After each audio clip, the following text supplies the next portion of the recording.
مساء الخير واهلا بكم وحلقه جديده في حواراتنا الممتده مع الاستاذ محمد حسنين هيكل. في هذه الحلقه نستكمل استشرافنا للمستقبل ولعام 2014 ونحاول ان نطل في هذه الحلقه على العالم الخارجي. كيف يؤثر هذا العالم علينا هنا في مصر وعلى المنطقه؟ هل ما زال هناك الشرطي الأوحد أو القطب الأوحد يحكم العالم، أم أن هناك قوى جديدة تطل برأسها وبأدواتها الحديثة على المنطقة؟ هل ما زلنا في عصر الجيوش وعصر الغزوات وعصر استخدام الطائرات والصواريخ، أم أن التحكم في المناطق والسيطرة أصبحت تستخدم أدوات حديثة استخباراتية، أدوات مختلفة؟ هذا ما سنحاول أن نتعرف عليه مع الأستاذ محمد حسنين هيكل. أهلا بك يا أستاذ. أهلا بك. أهلا بك. يعني وإحنا بنبص لعام 2014 كيف هو العالم؟ يعني إحنا بصينا في الحلقة الماضية على المنطقة وكيف ينتهي 2013 أو ينهي أيامه على هذه المنطقة. 2014 العالم شكله إيه؟ شوفي، أنا طبعا لا ينبغي باستمرار بيقولوا تفائلوا بالخير، وانا بيكسفني جدا او يحرجني جدا انه ابدو قدام الناس وكاني لست متفائلا.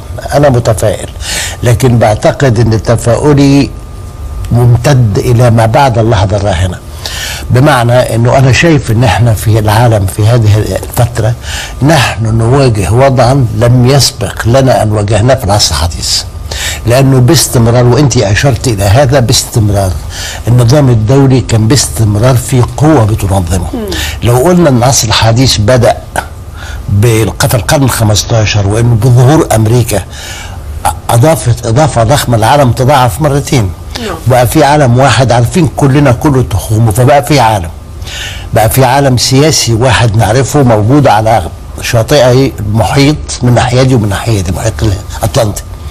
وكان باستمرار في هذه الفترة كان باستمرار النظام الدولي، نوع من النظام الدولي لوس، ما كانش اسمه النظام الدولي، لكن في وقت من الأوقات كان في الإمبراطورية البريطانية بتنظم الأمور، لأنه العالم باستمرار يحتاج إلى قوة، بلاش مسيطرة ولا أقوى، لكن يحتاج باستمرار إلى دولة أو مجموعة دول تقود بشكل ما، تلعب دور الحكم بشكل أو آخر.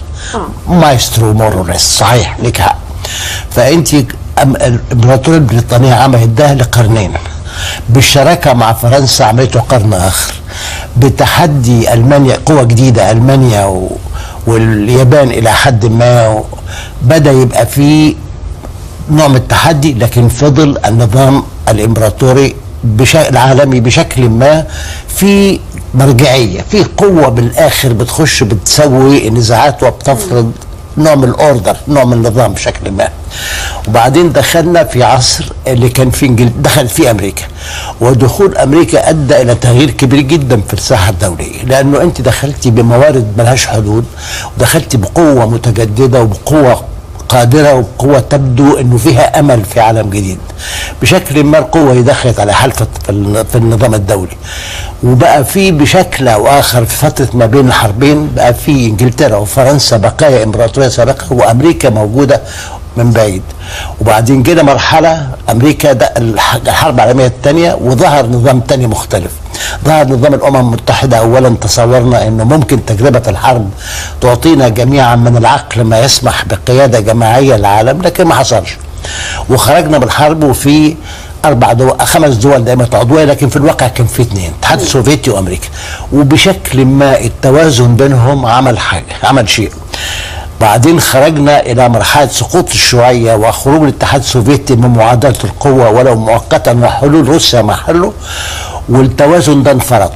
التوازن اللي كنا كلنا عارفين قواعده في الحرب البريه، ده في طرفين وانت عارفه بتعملي ازاي. بعدين جت مرحله السياده الامريكيه وهم تصور انه في قوه واحده تقود العالم، ثم نحن نفاجئ العالم بانه مش نفاجئ، مقدمتها كانت ظاهره، انه القوه الامريكيه التي كانت متصديه لقياده العالم وعلى طريقتها وباسلوبها وبكل ما نعترض عليه وبكل ما نوافق عليه بكله النهارده اتخذت قرار استراتيجي انها لا تستطيع. فانت قدام عالم لاول مره، وهذه اخطر حاجه موجوده، بلا قياده، بلا مايسترو زي انت ما بتقولي. وبالتالي احنا جايين في الفتره الجايه والسنه 2014 هتبان، لانه القرار بانسحاب امريكا من دور القياده، من دور منظم شؤون العالم، حصل في الخريف، في الربيع اللي فات. في الربيع اللي فات احنا ما انتبهناش كلنا الى كفايه، يعني في بعضنا انتبه وفي بعضنا حذر، لكن كلنا ما حدش خد باله انه في اجتماعات بتعمل ما يسميه عمليه ري اسسمنت، اعاده النظر. اعاده النظر، وانا بتصور انه في كتير قوي في العالم لفتوا النظر لها، منهم الاستاذ بول كينيدي في كتابه على ظهور وسقوط الامبراطوريات. الامبراطوريه شانها شان اي مشروع حتى ايفن تجاري او اقتصادي، عندما تزيد تكاليفها على ارباحها لابد ان تفكر في شيء ما. الامريكان بعقليه فيري براجماتيك، بعقليه عمليه جدا، وجدوا انه تكاليف الامبراطوريه، تكاليف الدور القيادي في العالم لا يمكن ان تحتمل بالنسبه للامريكان. الانجليز فضلوا لغايه ما اتبهدلوا في السويس، الفرنساويين فضلوا لغايه ما اتبهدلوا في شمال افريقيا وفي فيتنام. الامريكان كان عندهم حذر مغامر التاجر الشاطر، انه ادرك عند لحظه معينه انه لا يستطيع ان يكمل هذا الدور، عاوز يستنى موجود في العالم ويستنى دوله كبرى، لكنه ليس على استعداد لان يتحمل مسؤوليه القياده. متى كانت هذه اللحظه يا استاذ؟ انا اظن، شوفي، هو انت بتشوفي انه في امريكا، انت تحسي انه التراجع ما بداش مره واحده. انت تحسي انه في اخذ وقت كتير قوي. لو انت خدنا قائمة الرؤساء، أقول لك أنا إمتى التراجع؟ أظن أن الذروة الإمبراطورية الكبرى كانت في وقت ايزنهاور بعد الحرب العالمية الثانية.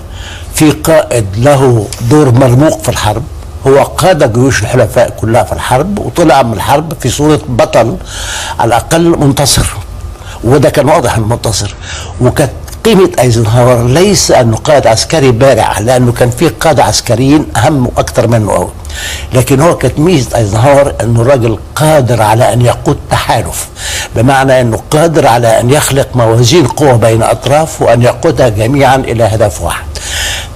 فجاء ايزنهاور وجاب كل البرستيج الموجود لقيادة الحرب العالمية الثانية، ولكن هو دخل يعني انا فاكر وانا حضرت وهو بيتكلم مع جمال عبد الناصر على سبيل المثال سنه 60، وهو بيقول له ان انا لم ادرك في البدايه ان السلاح النووي عمل تغيير دراستيك في العالم، عمل تغيير اساسي في العالم.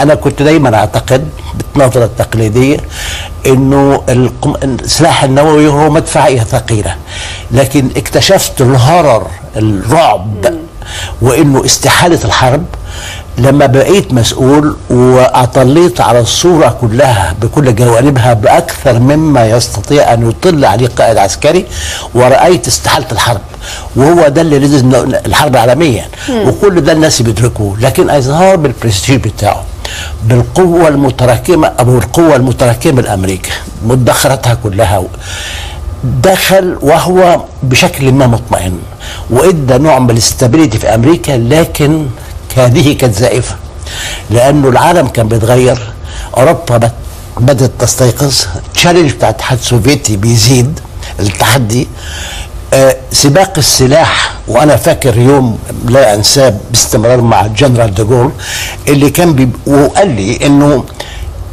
هو كان معترض على سباق السلاح، لانه هو في ايزنهاور في اللي بيقولوا واللي بان قدامنا انه بقى في طرفين نوويين في تصاعد، ولابد، وهذا التصاعد قد يؤدي الى ما لا يستطيع ان يحتمله الطرفين ولا العالم، فلا بد من انه كل حد يبقى مستعد عند الدرجه القصوى لكي يردع الاخر، ما يقربش، ما حدش يفكر.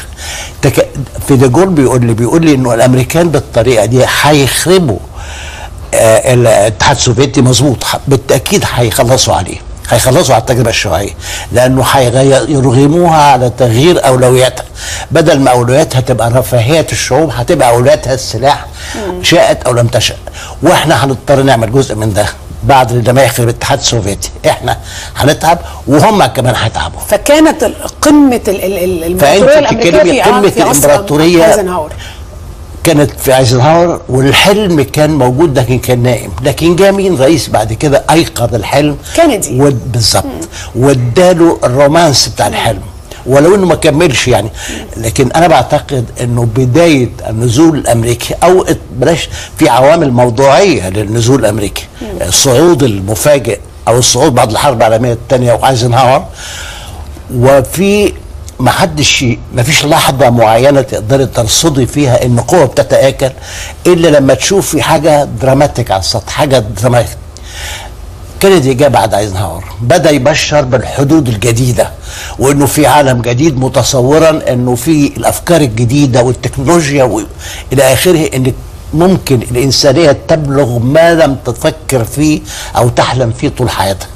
فبدا في حلم جديد، لكن الحلم الحدود الجديده، وهي في الواقع، وكان من حسن حظ كينيدي انه كان متنبه، سواء من حسن حظه او whatever it is، انه كان عنده دليل انه في عدد من المفكرين الكبار جابهم روكفيلر وهو في ذلك الوقت في منتهى الاهميه، وعملوا حاجه اسمها A Vision for America، رؤيه لامريكا.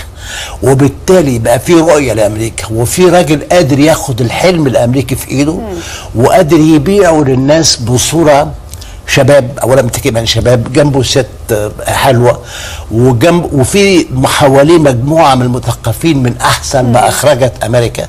وانا يعني انت بتتكلمي على حاجه بدت قدام العالم انه صوره خياليه كانها طالعه من هوليوود كده تقريبا، فاري ومارلين مونرو وحاجات كده، قصه خرافيه فعلا. وبعدين انا بعتقد ان الحلم الامريكي اخذ دون ان يدري احد او دون ان يستشعر احد ان هذه نقطه فاصله. اغتيال كينيدي، اغتيال كينيدي في دالاس، الحلم الامريكي. انا بعتقد انه في نفس الرصاصه التي ضربت، او الرصاصتين اللي ضربوا اصابوا راس كينيدي وفجروا مخه تقريبا على فستان مراته، انا بعتقد انه الحلم الامريكي بشكل ما تلقى ضربه فظيع، جرح فظيع جدا. لا يعني هنا انا مستعد اقول الحلم الامريكي حصل له حاجه. امريكا فقدت بشكل ما ثقتها في الحلم، نامت او قعدت مع الحلم فتره طويله، ثم فجاه في كابوس رصاص ودم واغتيال رئيس، والدنيا لم تكن مستعده كلها لهذا كله، الناس كلها مستغرقه في امل مختلف، فاذا بالحلم بيتبدد. لانه بعديه بقى لو انت خدتي قائمه كل الرؤساء الامريكان من وقتها حتى هذه اللحظه، تلاقي جونسون، خدي أو لما بعد ايزنهاور على طول كان في كينيدي وضع الحلم. تمام. وبعدين عندك خدي ريتشارد نيكسون، بعد كينيدي جه جونسون اولا، نائبه جونسون. انا بعتقد انه حرب فيتنام غرقته، جنب انه شخصيه الراجل. انا دايما شوفي ايه، انت ساعات تحكمي على الناس بالتصرفات الصغيره، لانه التصرفات الصغيره تكشف شخصيتهم باكثر من التصرفات الكبيره. لانه هنا بيبان نوعيه الانسان. انت بلاقي جونسون على سبيل المثال، اولا هو اشتهر بحكايه ويلر اند ديلر، هو راجل عاقد صفقات، وبعدين هو عنده انسكيورتيز لانه كان بيكره كينيدي، هو نائبه وهو يكرهه، والطريقه اللي اتصرف بها معيه كينيدي بعد اغتيال كينيدي اظن لا تزكيه كثيرا، جنب انه كان في حساسيه شديده من جانب اطراف كينيدي. حاجه انا دايما في ذهني مشهد روته سكرتيرته، انه هي نايمه بالليل في رحله معاه، نايمه هم مسافرين في حته وهي نايمه في اوضتها، ثم فجاه وجدت حد بيزق نفسه جوه الفراش، جوه السرير اللي هي نايمه فيه، وبعدين الست مزوره كده، فهو بيقول لها ايه؟ quiet baby this is your president. ايه دي؟ ده رئيس. فانت في السرير. انا يعني انا لما عارفه ايه، قد لا يعلق كتير قوي على حاجات كده، على مشهد من انا الاقي انه هذه المشاهد الصغيره كاشفه في رؤيه اصحابها وفي طبيعه تصرفاتهم. لكن انت وصلتي مع جونسون تقريبا الى نهايه الطريق، وفيتنام لعبت دور كبير قوي في انه ينكشف. الكارثه الكبرى انه بعد جونسون عندك نيكسون والامبيتشمنت وعندك لاول مره في التاريخ قضيه ووتر جيت، ورئيس لاول مره امبيتشد، عزل. نعم. يعني انا مرات اما الاقي بعض الناس بيتخانقوا وبيزعلوا، اقول دكتور مرسي لو ما يعني شوفي ووتر جيت، حكايه على سبيل المثال، وانا ما عنديش الراجل موجود ربنا يخفف عنه، لكن انا على سبيل المثال اليوم اللي وقف فيه وقطع فيه العلاقات مع سوريا، اليوم اللي وقف فيه وعمل مؤتمر مفتوح على الساحه على الهواء وبيتكلموا فيه على ضرب، انا اذا لم يكن ده كافي يعمل امبيتشمنت تبقى ووتر جيت ما تعملش امبيتشمنت ولا يعني حاجه. عشان نفكر الناس بس، كان هو امبيتشد او عزل لان كان في اجهزه تصنت لانه هو لا مش اجهزه تصنت، لانه كذبه على الكونغرس. هو السبب انه التجسس مسموح به، لكنه ان يكذب على الكونغرس وان يكذب على الراي العام والكذبه تضبط، كل الناس كل الساسه بيكذبوا، لكن الكارثه انه السياسي يكذب ثم يضبط متلبسا بالكذب، فهي واز عاوز. طيب بعدين تيجي جيرالد فورد كان رئيس، كان ضعيف، هو كان نائب في وقت من الاوقات، في وقت ده كان رئيس مجلس الاغلبيه، كان رئيس الاغلبيه في الكونغرس مع جونسون. وجونسون كان دايما يقول انه جري على جيرالد فورد انه راجل لا يحسن ان يقوم بعملين في نفس الوقت، يعني ما يقدرش يمشي هو بيمضغ لبانه، هو بيقول كده ما يقدرش يعمل حاجتين في نفس الوقت، فكان راجل محدود ذكائه وعلى حال ما قعدش انتخابه، وحل محل نيكسون ولم يعد انتخابه. ثم جاء كارتر، ده جاء كارتر كمان مشكله، عارفه ايه، هو ما كانش مستعد. كارتر اللي عنده كان واحد زي برجينسكي، كان عنده مستشار زي برجينسكي، لكن انا بعتقد ان كارتر كان شخصيه ضعيفه جدا. بس اقف عند كارتر عمل ما يعني في التاريخ انجاز، اتفاق السلام. انا عايز اقول لك لا يعتبر انجاز، انا بعتقد انه كارتر في كامب ديفيد ويمكن دوليا على الاقل. لا عايز اقول لك انه شوفي ايه، العالم الدولي ما بياخدش بالستانس دعائيه. مشكله الشرق الاوسط لا تزال كما هي حتى الان، تزداد تعقيدا وسينا. يعني عايز اقول لك انه انا مش عاوز اخش اتكلم في كامب ديفيد، لكن انا اعتقد انها كان انجاز، وبعتقد انه كارتر اضر بالرئيس السادات جدا، والرئيس السادات اعتمد على انه سوف يعاد انتخابه وانه هيعوضه عما اعطاه من تنازلات في كامب ديفيد عندما يصبح رئيسا المره الثانيه، ولم يصبح رئيسا. وانا بعتقد انه جزء من دم الرئيس السادات على كارتر بالتحديد. انا ما يعني لا يخالجني شك في انه ضغط عليه اكثر من لازم واخرجه من جميع مستشاريه، كل مستشاريه كان ضده، ولكن رجل قامر وجازف على اساس ثقته في كارتر، وهو رجل لم يكن يستطيع ان يعطي الوعود اللي اعطاها للسادات ولا يستطيع ان يضمنها، وبالتالي فانا لا اعتقد انه كارتر كان رئيس. وانتهت رئاسة كارتر وانتهت أزمة الرهائن الأمريكيين في السفارة الأمريكية بوسط الطلبة، طلبة الجامعة في إيران باحتلال السفارة، وأنا حضرت هذه الفترة. وفي هذه الفترة إدارة كارتر بعتت لي في لندن وطلبت مني أكون أحد المتوسطين لأنه بعرف الخميني في ذلك الوقت. فتعتقد ان هذه هزيمه اخرى يعني كارثه انهت؟ انا بعتقد انها كارثه كمان. وبعدين امريكا راحت جابت رونالد ريجن. رونالد ريجن هو كانه بلد يفتقد الى رئيس حقيقي، فجاء بممثل ليؤدي دور الرئيس. لما تقري يوميات ريجن انا لا اجد اكثر سطحيه من هذا، لكنه مش شخص الرئيس على حال، بشكل ما في ناس حطوا الرئيس في الواجهه ثم اداروا سياسات امريكا بشكل او اخر. لكن بس ريجن انتخب مرتين وانعش الاقتصاد الامريكي بشكل كبير. كويس انه ريجن انتخب مرتين. عايز اقول لك انه ليس دليلا على نجاح اي رئيس، هو المشكله انه في التنازل وضعف الرؤساء الامريكان. في حصل انه وده هنتكلم فيه بعدين، في حصل انه ادوات الاعلام ووسائل الاعلام دخلت تعمل دور، واصبحت الحملات الانتخابيه تزيف. انا هقول لك، انا في ايزنهاور، حتى في ايزنهاور كان التلفزيون في عصره. انا كنت بغطي حمله ايزنهاور، انتخابات ايزنهاور قدام ادلاي ستيفنسون، وانا فاكر كصحفي شاب انه كان بيطلعوا في القطر يسموها الويسل بلوينج ترين، القطر اللي بيصفر، لان ما كانش فيه لسه تلفزيونات كتير وما كانش فيه اذاعات. وكان الرئيس دايما او المرشح يعني يروح في العربيه الاخرانيه يعتبرها شرفه، وفي كل محطه يقف يقول نفس الخطاب ويعمل نفس المشهد. اول مره احس بتاثير عصر التلفزيون. ايزنهاور بالنسبه لي هو قائد الحرب.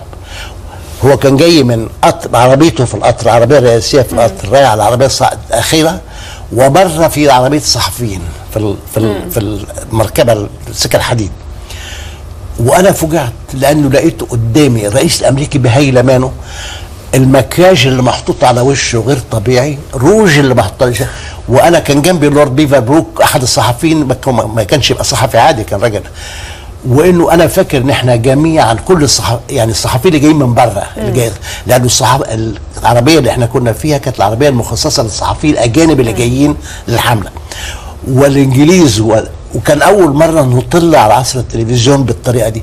لكن الرئيس الامريكي متزوق كنجم في هوليوود وطالع، وانا هذا الجنرال العظيم ده حاطط روج على شفايفه، ازاي يعني؟ ومكياج تقيل جدا، ما كانش لسه فيه فنون الجديده والاضاءه والحاجات دي كلها.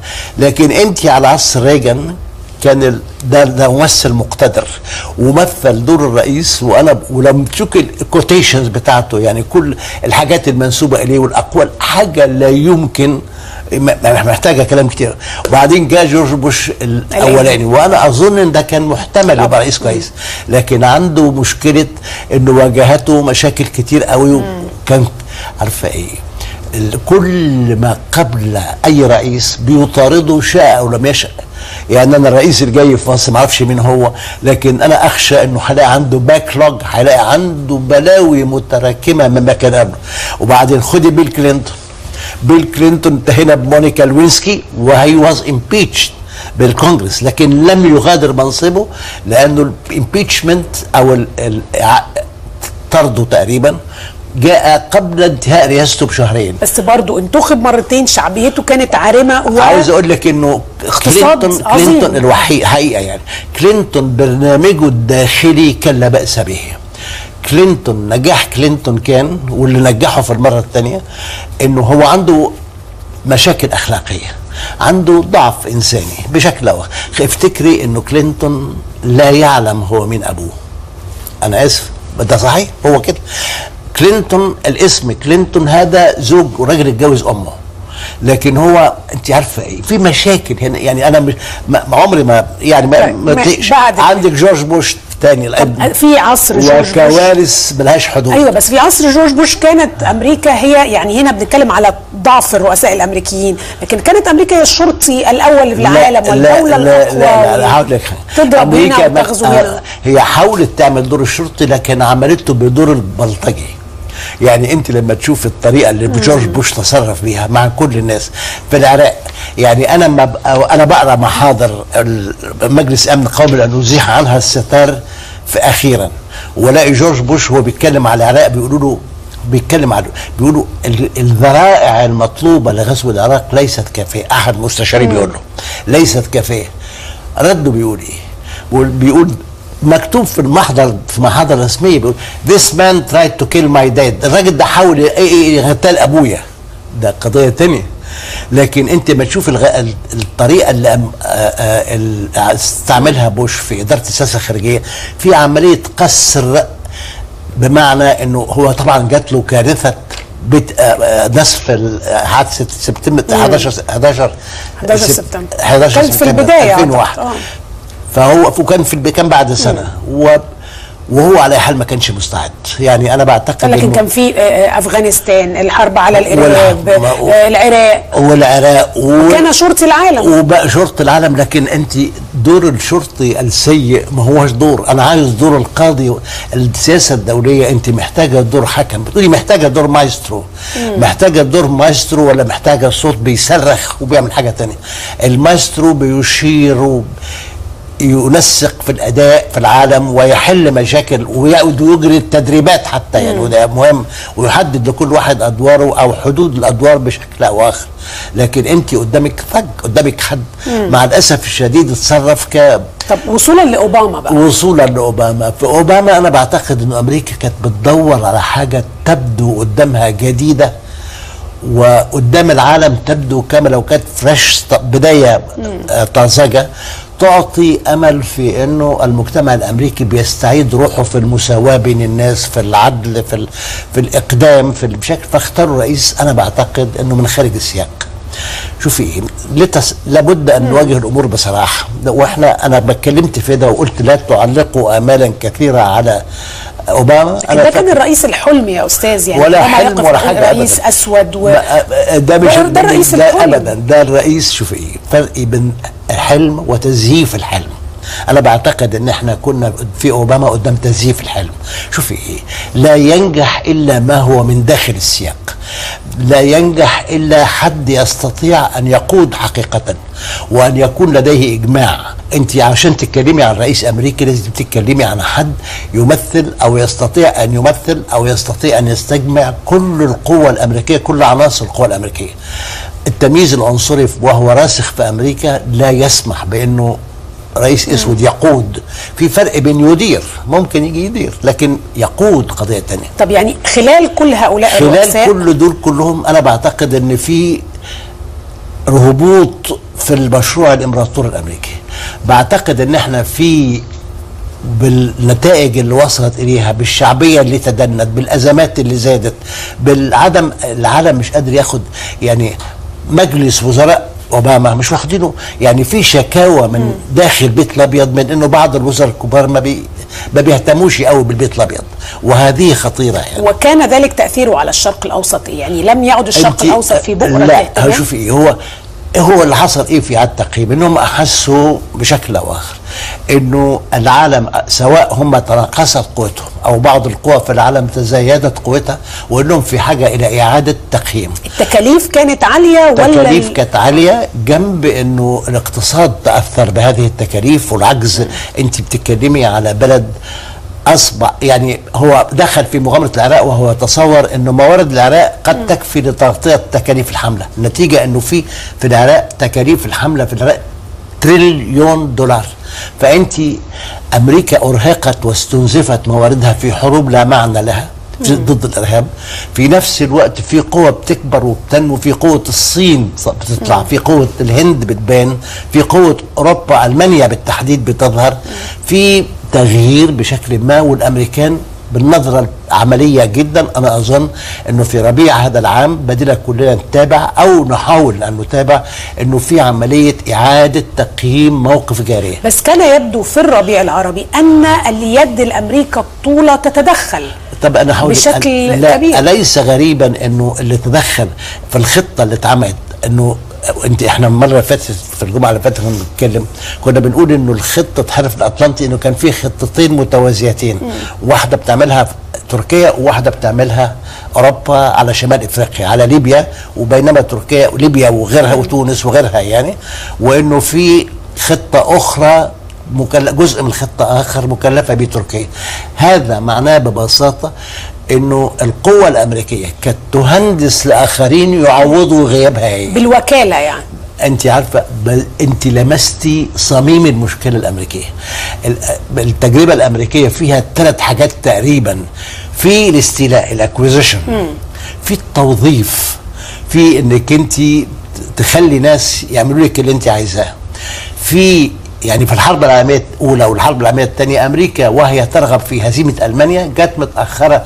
الحرب العالميه الاولى جت سنه 17 وحرب انتهت سنه 18، بينما انجلترا وفرنسا بيحاربوا من 14. في الحرب العالميه الثانيه دخلوا انجلترا وفرنسا بيحاربوا من 39، امريكا دخلت اخر سنه 41.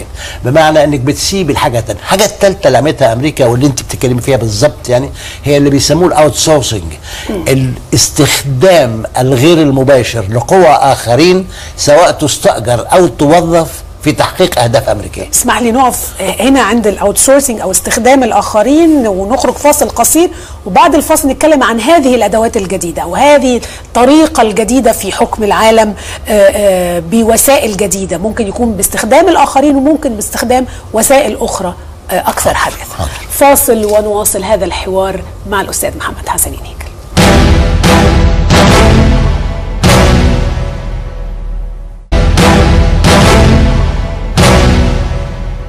اهلا بكم من جديد. استاذ هيكل، يعني هل فقدت امريكا اهتمامها بالمنطقه؟ يبدو ان واشنطن مهتمه جدا، متدخله، دي بتعلق على كل قضيه، على كل نفس، على كل مظاهره هنا في مصر مثلا. خلي بالك في قضيه، معلش متاسف انا عندي برد وكان لازم اعتذر النهارده لكن ما قدرتش. اشكرك. لا والله بحقيقي اشكرك.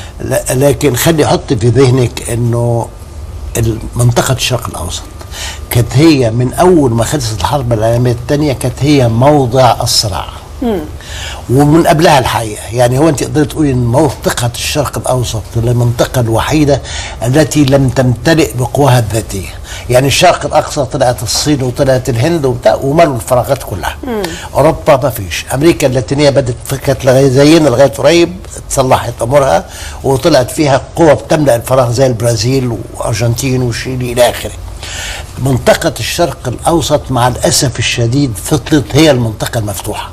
لكن أنت في شأن أزمة الشرق الأوسط وأمريكا بتحاول تقل نفقاتها، وأنت لو تفكري كل الحروب اللي جرت في أمريكا اللي عملتها أمريكا بعد الحرب العالمية الثانية، سيبي كوريا وسيبي فيتنام، كانت في الشرق الأوسط، كانت كلها في الشرق الأوسط، أفغانستان، باكستان، العراق، سوريا، اللي انت عايزاه. المعركه اللي احنا خضناها الكبيره اللي كانت موجوده في السويس و67 هذا الولايات المتحده كانت موجوده في هذه المعارك كلها ولا اهداف. فالشرق الاوسط كان هو ممكن تقولي موقع معركه القرن، وهذا الوصف مش ليه، هذا الوصف لألين دالاس رئيس المخابرات الامريكيه في ذلك الوقت والمشهور جدا.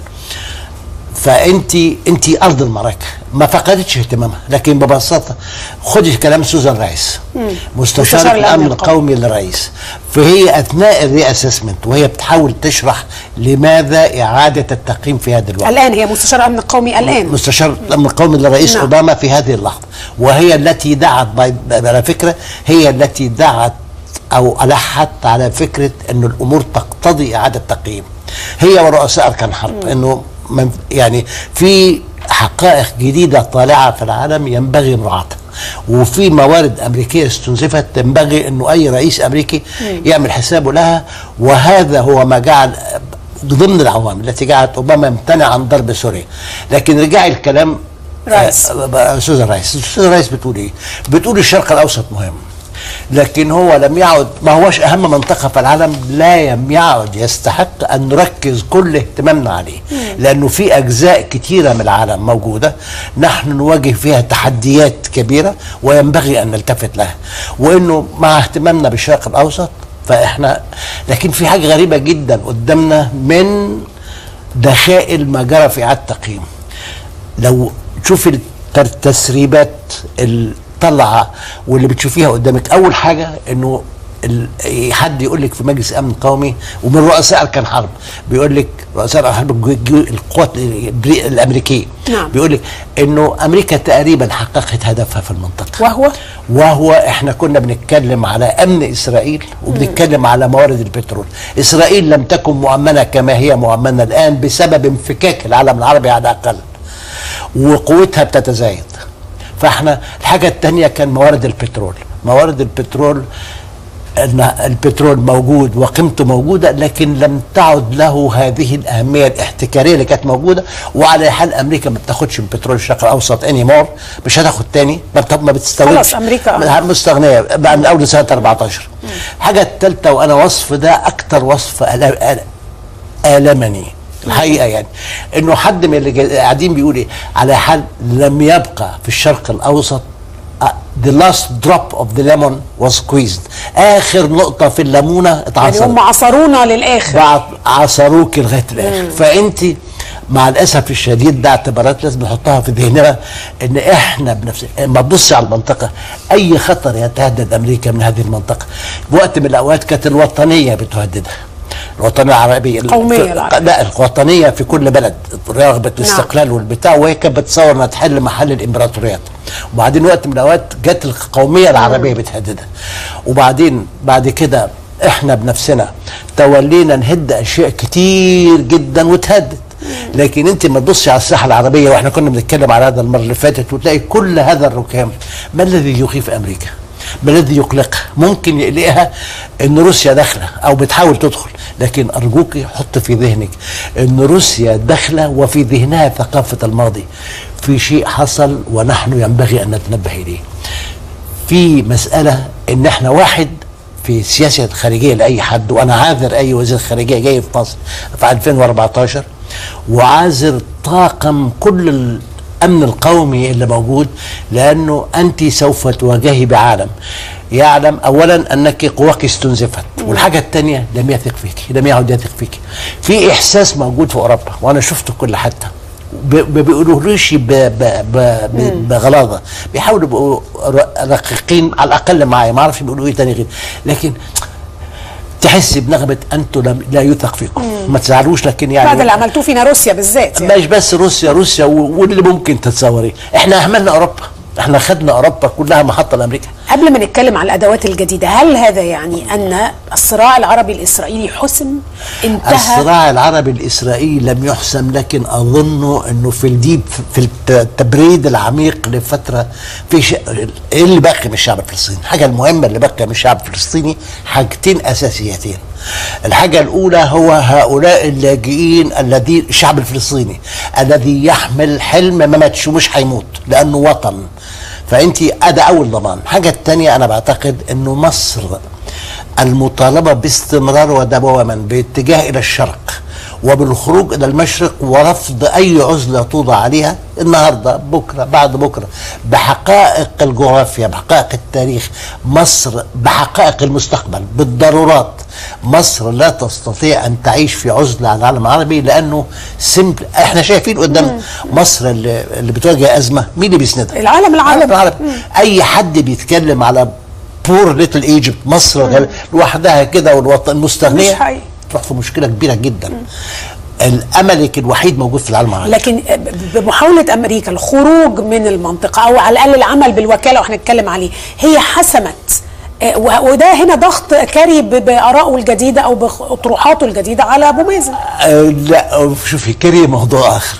كاري في كل اللي انت بتقولي على اطروحاته الجديده، كاري الامريكان وهم بيحاولوا، خلي بالك، من ضمن الاوت سورس، ضمن اللي بتتكلمي عليه البحث عن وسائل وادوات للاستحواذ واللي انت عايزاه، انه الاخوان المسلمين كانوا في هذا الدور في وقت من الاوقات مع الاسف الشديد يعني. لكن هو انت كلمت ايه كاري، انت بتحكي عليه كاري، ولو مش عاوز يبعدنا عن موضوعنا الاصلي، لكن كاري بيحاول يبرر اما اكتشفوا خطا، اولا اخطاء الاعتماد على الاخوان، واكتشفوا او على الاقل بدوا يكتشفوا لانه في عناصر لا تزال بتتكلم بحاجه تانية، لكن لما بدوا يكتشفوا انه الاخوان المسلمين غير قادرين على الاقل على السلطه، لما غير قادرين على المستقبل، غير قادرين اشياء كتير قوي، بدوا يحاولوا يبرروا قدام ناس كتير قوي هم لماذا اعتمدوا الاخوان المسلمين. يعني هنا كلام كيري، يعني كيري راح سواء في اوروبا او راح في الخليج وهو يشرح موقف امريكا اللي بيقول لهم احنا الثوره اللي حصلت 25 يناير جاء فاجئنا وفاجئ كل الناس، واحنا كان عندنا خطه فعلا للارث لانتقال السلطه، ولكنها لعمر سليمان وليست لانه يا سلام يا سلام. لا خلي بالك ان هم كانوا شايفين خطه الارث، واسامه الباز سنه 2005 خد معاه انا قلت لك يمكن الحكايه دي، خد معاه جمال مبارك وراه ست كوندوليزا رايس، وسالها قال لها ايه رايك فيه؟ قالت له بريفيرد جنرال، وكان واضح انه خطتهم بشكل ما عمر سليمان، لكن فوجئوا 25 سبتمبر وبعدين فوجئوا بانه الثوره حصلت وليس هناك قياده ولا فكره، وفي مشكله كبيره جدا. وبعدين تصوروا ولقوا من تصرفات المجلس العسكري السابق ما اوحى بانه القوه المنظمه الوحيده هي الاخوان، وكان واحد زي طنطاوي شهاده لا ما كان مش قادر يتصور مثال بلد للاخوان، صحيح. وبعدين لكن هم شافوا انه المسائل اتجهت على طول انك جبتي ناس عندهم ميول اسلاميه، بعضهم كويسين وبعضهم انا بشك فيهم، واتحطت تعديلات المواد الدستوريه ودخلنا، تحولت الاستفتاء الاولاني على المواد الدستوريه وتعديلها السته اللي كما تقطع ده، تحولت الى استفتاء بين المتدينين وغير متدينين، بين الاخوان المسلمين والغير الاخوان المسلمين، وهم بيقولوا احنا ما اخترناش ده، بيقولوا كده احنا لقينا المسائل في مصر متجه هذا الاتجاه فسايرنا هذا الاتجاه. طيب يعني بعيدا عن تدخلات الاخوان، لو عدنا للادوات الجديده، حضرتك كنت بتتكلم على الاوت سورسنج، استخدام الاخرين في الحكم او استخدام الاخرين في التدخل والمخابرات وما الى ذلك. عايز اقول لك انه ايه، انه الاوت سورسنج، استخدام الاخرين، توظيف الاخرين، الاستحواذ، منطق الاستحواذ موجود في الثقافه الامريكيه من اول يوم.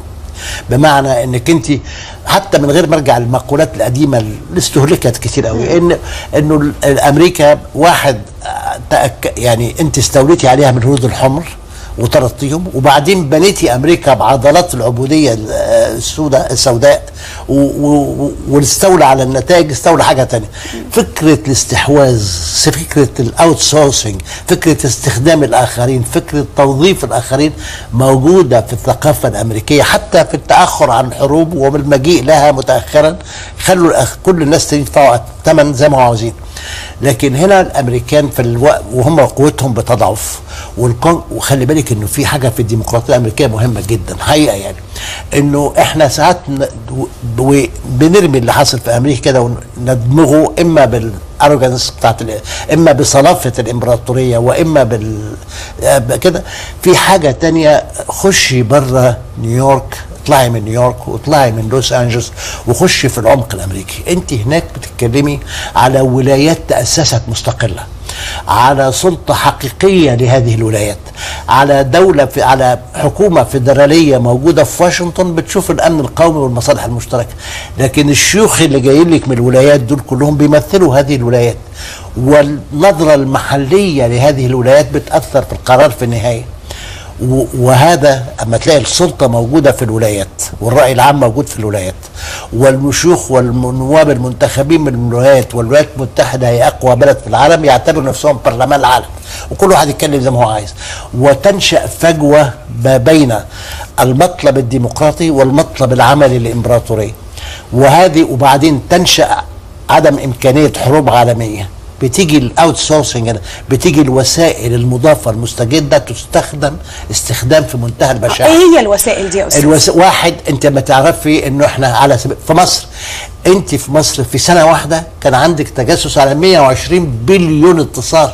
ده في مصر فيها ايه مصر؟ ده معناها انه تجسسوا على كل طلب لمحل بقاله، على كل تليفون بيني وبينك، على كل مش ممكن. ده ازاي 120 بليون اتصال يسيطر عليه او يتسجله؟ طب ده الحاجه الثانيه، الحرب المرتزق. امريكا اخترعت، بس هل تصوري انه لاول مره من القرون الوسطى انت بقى عندك نظم الجيوش المأجوره؟ تعالي خدي النهارده، انا قدامي صوره غريبه جدا. هالي بيرتون، شركه هالي بيرتون اللي كان ديك تشيني رئيسها. هل ممكن حد يتصور ان شركه هالي بيرتون عملت شركه تابعه لها مكلفه بالخدمات الامنيه زي بلاك ووتر كده، تجيب جنود وتسلح وتدرب وتحارب وتقاتل وتدفع تعويضات؟ وده كان بالنسبه للاداره الامريكيه في وجود كونجرس بيمنع التدخل، انك انت كل اللي بيحصل امضي شيكات لشركات توظيف سلاح، هم يجيبوا السلاح، هم يتدربوا، هم يقتلوا، وهذا بيعمل مشاكل كبيره جدا. استخدمت فين هذه؟ انا خدي في سوريا.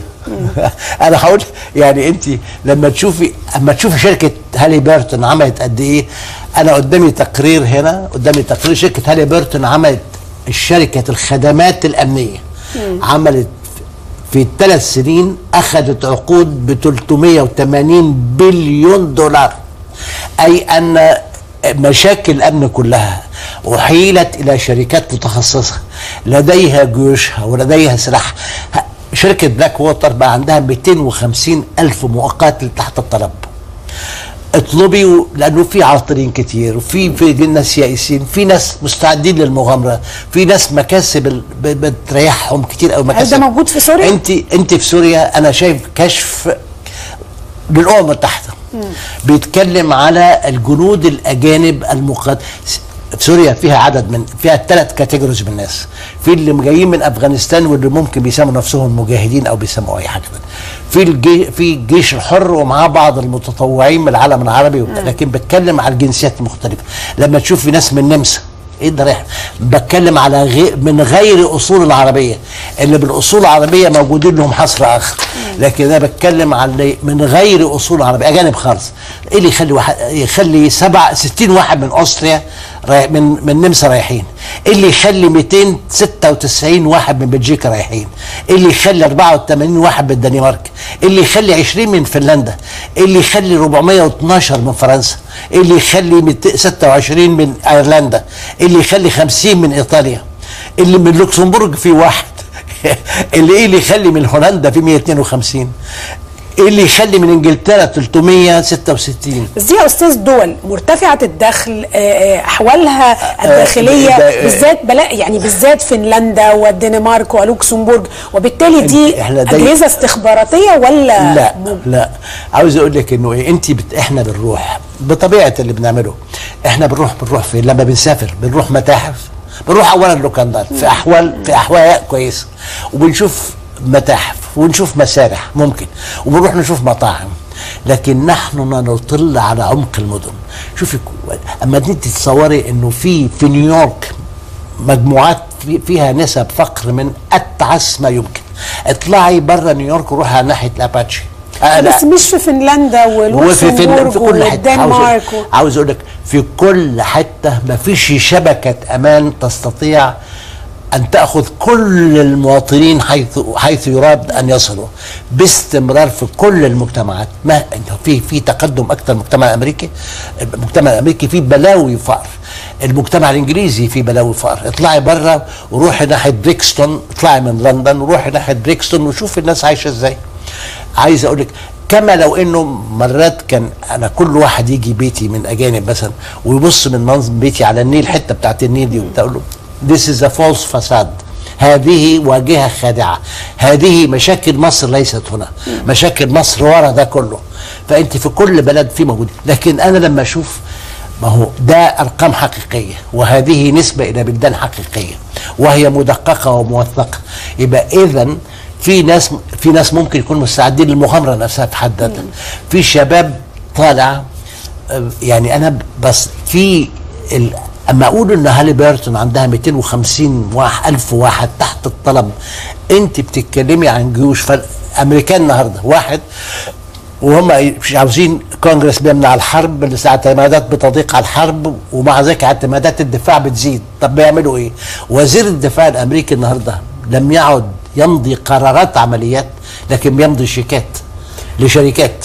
الاستخبارات، هل 2014 هيكون عام استخدام المخابرات في حكم هذه المنطقة؟ شوفي انا اخشى انه احنا اما تشوف اللي حصل في سوريا، انا بعتقد انه في الاردن كبلد كله مع الاسف الشديد في هذه اللحظه موظف كشركه مخابرات، بيوظف كشركه كموقع مخابرات، الناس اللي بيشتغلوا فيه، وهو غير قادر على الصد. لكن جزء كتير جدا من العمليات بيدار من جنوب سوريا ومن الاردن. عايز اقول لك انه المخابرات اوريدي بقت موجوده، الدول كلها في رغبتها في تجنب الحرب الظاهره وبرستيج الدوله ما معلق بها باستمرار بقت تفضل التدخل من وراء ستار. التدخل من وراء ستار هو بيجذب من تستطيع ان تشتري بالمال. هل فضيحة التصنت الأخيرة التي كشفت في أمريكا على ألمانيا وفرنسا والبرازيل وإسبانيا، يعني أنا شفت أحد مستشاري ست ميركل رئيس مستشارة ألمانيا هتجن لأنه الموبايل بتاعها الشخصي كان تحت رقابة. أنت قولي لي كيف يمكن لعالم أن تتسق أحواله بهذه الدرجة من نفاذ؟ أما الاقي يعني سنودن كتر خيره، احنا مدينين لناس كتير جدا. الحقيقة العالم مدين لناس كتير جدا في قضيتين. قضية أولا قضية علماء النوويين وأولهم أوبنهايمر اللي رفضوا، اللي كان من رأيهم مش عن خيره، انه احتكار امريكا للقوة النووية قد يؤدي الى جنون في استعمال القوة، وبالتالي نحن نريد انتشار النوويين. طالما توصلنا للسر لا نريد لأحد ان يحتكر. هل السوشيال ميديا وسنودن عمل نفس الحكاية. يعني سنودن ليس خائنا، اقصد هو وغيره من الناس، هؤلاء ناس راعاهم ما رأوه. سنودن هو الراجل اللي كان بيشتغل في وكالة التصنت، واللي راح لجأ بره في الخارج وادى شرايط، ادى ديسكس مخيفه على اللي حاصل. لسه ده عن التصنت ما وغيره. كشف حتى الان تقريبا 5% من اللي معاه. السوشيال ميديا واستخدام الانترنت والفيسبوك والتويتر، هل هي ادوات اخرى طب انت هقول لك حاجه، انت خدي شركه امازون وهي واحده من اهم الشركات في التكنولوجيا الاتصال الحديث. امازون اشترت الواشنطن بوست، كويس؟ امازون في نفس الوقت اشترت شركه ثانيه تابعه للمخابرات الامريكيه، مملوكه للمخابرات الامريكيه للتجسس. طب قولي لي فين اداء الحدود الفاصله في العالم الجديد اللي جاي بين ما هو معلومات صرف، بين ما هو موجه، بين ما هو حقيقي، بين ما هو مدسوس عليه. انت فعلا احنا داخلين على عالم، وذاك انا بعتقد انه من اهم الاشياء في مصر في اللي جاي وفي العالم العربي كله، انه على الاقل لابد ان نستعيد التنبه وان نتصور خرائط العالم الجاي قدامنا، خرائط مش بس خرائط جغرافيه، لانه بنغلط. الخريطه ليست جغرافيه، الخريطه انسانيه، سياسيه، ثقافيه، فكريه. بصي، لازم تبص على العالم. انا بعتقد ان احنا عالم تغير، والتغييرات سوف تتجلى امامنا اكثر سنه 2014، وانا بعتقد ان من اهميتها هي بدت اوريدي حقيقه. انت لما تقولي انه 2013 هي السنه التي خرج فيها رجل زي سنودن. هل هنا اجهزه التخابرات العربيه، او يعني كان لاجهزه المخابرات المصريه الحقيقه باع في وقت من الاوقات، هل هنا يمكن ان يتم استعاده هذا الدور بشكل هل يحمي عاوز اقول لك بقى بصراحه وبامانه، انا خايف انه وكالتنا المخصصه للعمل في الخارج تحولت كلها للعمل في الداخل. ضعف الانظمه بشكل او اخر جعل المخابرات، مفروض انه انت في التقسيم الطبيعي، خدي في امريكا مثلا، في الاف بي اي مهتمه بالامن الداخلي، سي اي اي مهتمه بالعمل الخارجي، ووكاله الاتصالات كمان في العمل الخارجي. لكن حصل الدنيا اتقلبت في امريكا لما السي اي اي دخلت في العمل الداخلي. انا اخشى ان احنا في العالم العربي كله، وبسبب الظروف اللي احنا موجودين فيها، ولان ما كانش عندنا وسائل اوت سورسنج ولا الاستعمال ولا كذا، يمكن في دول عربيه كان عندها من الغنى ما استطاعت ان تشتري به مرتزقه، جنود مرتزقه، لكن الباقيين كلهم ما كان، او الناس اللي زينا يعني، واللي زي سوريا واللي زي الجزائر. بعتقد خايف قوي انا انه اجهزه المخابرات المسؤوله عن العمل في الخارج دخلت الى العمل في الداخل، وانا ده بيقلقني جدا، لانه نفسي جدا ان العمل في الخارج، الرؤيه المساله الاولى بالدرجه الاولى مساله معلومات. انا مش عايز عمليات قذره في اي حته، ما نقعدش نقدر نستحمل اي عمليات، لكن انا عايز رؤى حقيقيه. مش عاوز ناس يكلموني في الداخل، ولا عاوز مخابرات عندي او عند سوريا او عند الجزائر او في السعوديه او الى اخره. انت السعوديه النهارده بتمارس دورها الحقيقه مع الاسف الشديد بالامير بندر، والامير بندر قد لا يكون عليه غبار، ما ناقش حد يعني، لكن انا شايف الدور المخابراتي في سوريا للسعوديه مش مظبوط. شايف الدور المخابرات لعدد كبير جدا من الدول العربيه مش مظبوط. بعتقد انه 2014 لابد ان تشهد مره اخرى عوده المخابرات المخصصة المكلفة بأن تكون قرون استشعار للدولة خارج حدودها جاهزة لأداء واجبها. اسمح لي أن نقف هنا ونخرج أيضا فاصل قصير، وبعد الفاصل نتكلم بعد إذن حضرتك عن قوى العالم الجديد. هل في دول أخرى إذا كان يعني الإمبراطورية الكبرى للولايات المتحدة بتتراجع، هل هناك قوى أخرى تتدخل في المنطقة، قوى جديدة علينا؟ فاصل ونواصل هذا الحوار.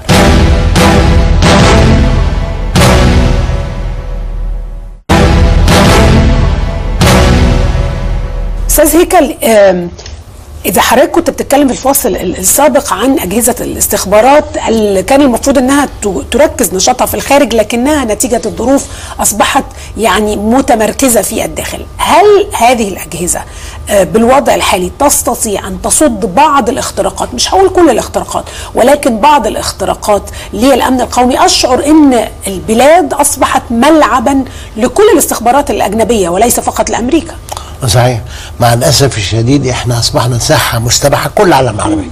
انت عارفه ايه، ساعه ما سقطت روادع معينه، افتكري انه كان زمان ما كانش ممكن بلد عربي يتكلم على بلد عربي اخر. صحيح. كان يتحرك، كان في تحرك حتى في العلاقات مع اسرائيل، كان في ثوابت في العالم العربي اخلاقيه، كان في فكره انه في نظام، مشروع نظام على اقل تقدير، والناس كانت بتراعي.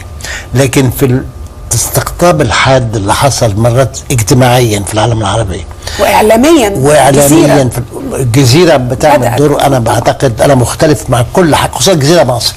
الجزيره مصر انا بعتقد انها مشروع في منتهى بدلي ادفايس، مشروع خطا من اوله لاخره، من اول المشوره به الى غايه تنفيذه مع الاسف الشديد. لانه انا يعني في حاجات بتشوفي، انا بعتقد انه كل بلد، وانا قلت لك ده مره اتكلمنا فيها مره، يعني انه في سياده في على الفضاء المصري. انا ما عنديش مانع انه كان يطلع من بره يقول اللي عايز يقوله من بره من الجزيره عام، لكن واحد يعمل الجزيره مباشر مصر مقصوده. انا بعتبر ان ده انت يا اخي حيث انت قول رسالتك كما تشاء وهاجم من تشاء، لكن لا تجيء الى بلدي ولا تسمي محطه باسم بلدي الا اذا كنا داخلين في معركه. يعني لما ديجول عمل اذاعه من انجلترا موجهه الى فرنسا وكانت متسميه فرنسا، كان هنا في ظروف بلد محتل وقوه احتلته وقوه حليفه للقوى التي احتلت وهي انجلترا، بتدي فرصه لزعيم فرنسا الحره يقول يتكلم. اما انك تعملي الكلام اللي بيتعمل ده انا بلاقيه سيمبلي، وانا قلت رايي في كل وقت، الاقيه فادح في تجاوزه وفي تكاليفه. فنحن اذا ساحه مستباحه. فانت ساحه مستباحه. القضيه قضيه انه في اجهزه عندك، انت عندك عندنا في مصر مثلا على سبيل المثال في الامن الدوله، وفي حاجه تانية في المخابرات اللي اسمها الامن القومي. انا مستعد ان اول ما الامن القومي جوه يبقى هو وامن الدوله مسؤولين عن الداخل، لكن بعتقد انه الجزء التراست الاكبر للمخابرات العامه لازم يبقى بره على اقل تقدير. انا ما بقولش انه هيبقى فاعل، لكن على اقل تقدير يعطيني عيون خارج اوطاني تقدر بها الدوله تشوف. طبعا انا في العصر الحديث، انا بيني وبينك يعني في العصر الحديث بلاقي انه انه الخارجيه كل التمثيل الدبلوماسي بقى محتاج لمراجعه، لان المعلومات بتسبق اي سفره. يعني انا وفي السفره احنا عندنا موجود مشكله حاليا دلوقتي انه في كل سفاره تقريبا حد يقول حق اخوان وما اخوانش، زي ما كانوا يقولوا زمان اعداء الثوره والاقطاعيين، وفي حاجه في نغمات سائده كده. لكن انا بعتقد انه في كل الاحوال انه الامن في الداخل، في الامن القومي وفي امن الدوله، وانه لابد انه في حد عندي جهاز عندي بيطل على العالم بمقدار وبيطل على العالم الخفي كمان. بس هل تستطيع هذه الاجهزه في الداخل ان تصد بعض الهجوم، بعض الاختراقات؟ بعض لانه في اختراقات، كل الاختراقات بالاذاعات، كل الاختراقات بالوسائل الاتصال بالنت. قولي لي كيف اما الاقي انه شركه زي شركه امازون مثلا مخابرات امريكيه داخله فيها، وانا واحد من الناس اللي بيطلبوا كتبي باستمرار عن طريق امازون، بس من اكثر مستعملين امازون في مصر. لكن انا فين هنا؟ يمكن انا محدد، انا لا عندي حساب على النت ولا عندي حساب على الفيسبوك ولا عندي حساب على تويتر ولا حاجه ابدا. لكن اما بطلب، عندي علاقه مع امازون، بطلب منها كتبي كلها كل يوم. ما فيش عندنا لا اقل من 2-3 كتب جايين من امازون. لكن لما تحس انه في حد دخل في امازون من CIA بالشكل ده بيصيب القلق. فانت قدام عالم في بعض الاختراقات تستطيع ان تحدي منها، في بعض الاختراقات قد لا تستطيعي. في كل الاحوال اظن انه لازم حد ينبهني الى مواقع الاختراق ومواقع الضعف لكي اتلافى بعضها، بل على الاقل انذارات، على الاقل قرون استشعار. هذا العالم الجديد من الواضح ان هناك قوة جديدة، مش عايزة اقول تستبدل، ولكن قوة جديدة على السطح تتدخل في هذه المنطقة، يعني من الصين إلى الهند إلى روسيا إلى إيران إلى غيره. شوفي أنا القوة الوحيد، في قوة جاهزة وفي قوة بتجهز. يعني أنا بتصور أن روسيا جاهزة تلعب دور. روسيا مهتمة بالشرق الأوسط. روسيا تشعر أن الشرق الأوسط هو قلب السوفت بالي بتاعها، قلب البطن بتاعت روسيا. هو جنوبها الخطر عليها. في حاجة غريبة جدا احنا بنعملها قوى العالم كلها، أليس غريبا ان احنا استعملنا الإسلام ضد كل القوى الكبرى ودون استثناء؟ فالصين عندها مقاومة إسلامية تدعم باسم الجهاد في سينكيانج. الهند عندها مقاومة إسلامية بتدعم باسم الجهاد أيضا بسبب كشمير. الاتحاد السوفيتي في الشيشان نحن نطارده باسم الإسلام أيضا. أنا ساعات بتخض من اللي احنا عملناه. لكن خدي روسيا قوة جاهزة، لكن أنت عندك روسيا مقبلة. لكن أنا بعتقد أن في وقت بوتين، شوفي إيه، مرات التجارب وقائع التجارب تنسى، لكن ما بتضيعش. الثقافة هي محصلة التجارب. الثقافة في النهاية لو تيجي تقولي المعارف والتجارب كلها تتجلى في ثقافة أي حد. لما روسيا تيجي لك تلاقي روسيا بتجيلك وهي على حذر. أولا قرصت من هذا الجحر مرة طبعا. طيب أسيء إليها، طردت في إفريقيا، فهي جايه لك. طردت من مصر طردت من مصر. يعني انا كنت بلاقي القياده السوفيتيه مرات بريجنيف، عارفه ايه، بريماكوف كان رئيس وزاره الاتحاد السوفيتي، بيقول لك انتوا حاربتوا في اكتوبر فتره الحرب ال10 ايام الاولى، حاربتوا وكل الحرب كلها، لكن النصر الذي تحقق في ال10 ايام الاولى من الحرب كان كله بسلاح سوفيتي الى اخر مسمار. احنا جبنا اسلحه ثانيه اخرى من حته اخرى، لكن يعني الميراج ما دخلتش في الحرب.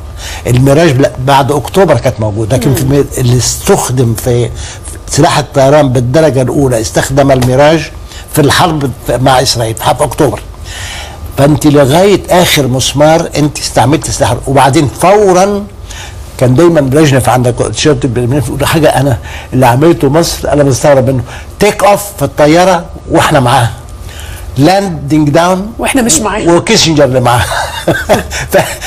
وكان دايما اتعاملت ازاي في الجو، الاقلاع مع امريكا مع روسيا والهبوط مع، فانت جاي لك روسيا جايه وهي جايه مش قلقه لكن حذره، يعني جايه لك ومقبله. ولذلك اما صفقه اللي احنا عملناها صفقه سلاح واللي كتر خيرها ده بتدفعها السعوديه، ابرمت في النهايه، اللي ابرمت فعلا ب 2 بليون دولار.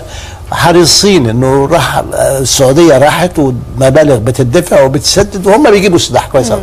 لكن انت عندك مشكله انك تعاملي قوى متردده. خد الصين، انا بعتقد ان الصين قوه من القوى الظاهره والبارزه واللي هتطلع اكتر. وانا بتذكر انه في الصين قادمه، بتذكر ان في واحد من العسكريين الكبار في مصر كان بيقابل وفد عسكري صيني وبيقول له ايه؟ بيقول له، وده انا اتكلمت في الموضوع ده زمان ويبدو انه يعني بشكل ما اعرفش اذا كان له تاثير او ملوش تاثير.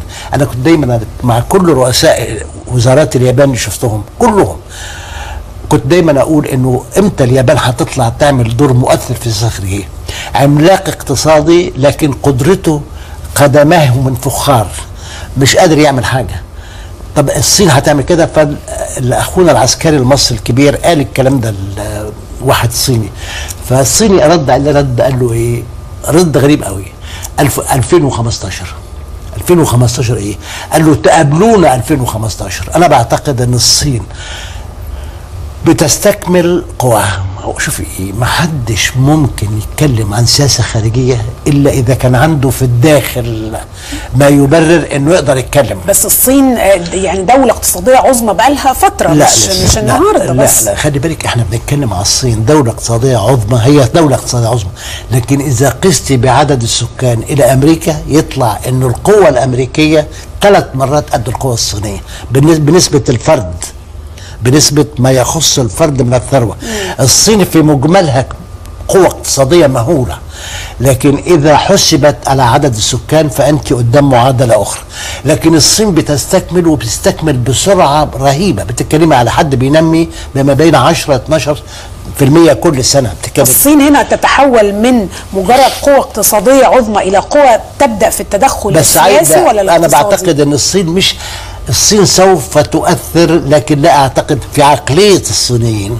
في العقليه الصينيه انت في حاجه غريبه قوي انا بتلاقيها في التاريخ الصيني. الصين ابتدت تقضت. الصين اولا لم تغزى في الداخل، السواحل غزيت والغرب غزي، لكن القلب الصيني الميدل كينجدم زي ما المملكه الوسطى زي ما بيسموها لم تغزى. فالصين فضل بقي بتراثه بثقافته موجود ومستمر، ما حصلوش الانكسار اللي حصل عندي لما جم الاتراك، لما جم اليونانيين زمان الاغريق، لما جم الرومانيين. انا عندي حصل في الثقافه، في امتداد الثقافه وفي امتداد اللغه حصل مشاكل كتير قوي بالنسبه لي، وفي حاجه اتكسرت. لكن في الصين ما حصلش ده. اكتشف انه في الصين على سبيل المثال، وانا من المرات اللي كنت دايما يعني عارفه، يعني كنت معجب جدا بجو انلاي، وشو انلاي كان رئيس وزراء الصين، وفي بكين وفي مكتبه في بكين عملنا حوارات طويله جدا. لكن هو كان دايما رايه انه القوه تنبع من الداخل بالدرجه الاولى، وانه انت تستطيعي ان تؤثري دون ان تتدخلي.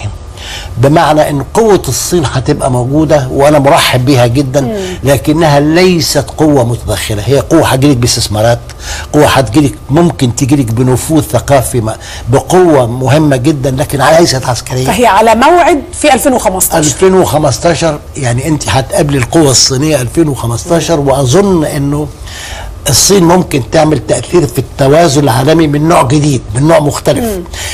الغريبة جدا الصين زينا، في مثيل لرفاع رفع الطهطاوي كوين يانج، واحد بعتوه في بعثة إلى أوروبا تقريبا في الوقت اللي كان فيه رفاع رفع الطهطاوي في باريس. ورفاع رفع الطهطاوي في باريس جاء هنا وكتب كتاب تخليص الإبريز في وصف باريس، وعمل نهضة هايلة في التعليم، لكن حصل لها مشاكل. لكن الراجل اللي كان في الصين، الراجل اللي كان في الصين قدر يعمل حتى بالنسبة لعصر الإمبراطورة سيكسي، عمل فيها عمل نهضة لم تنقطع.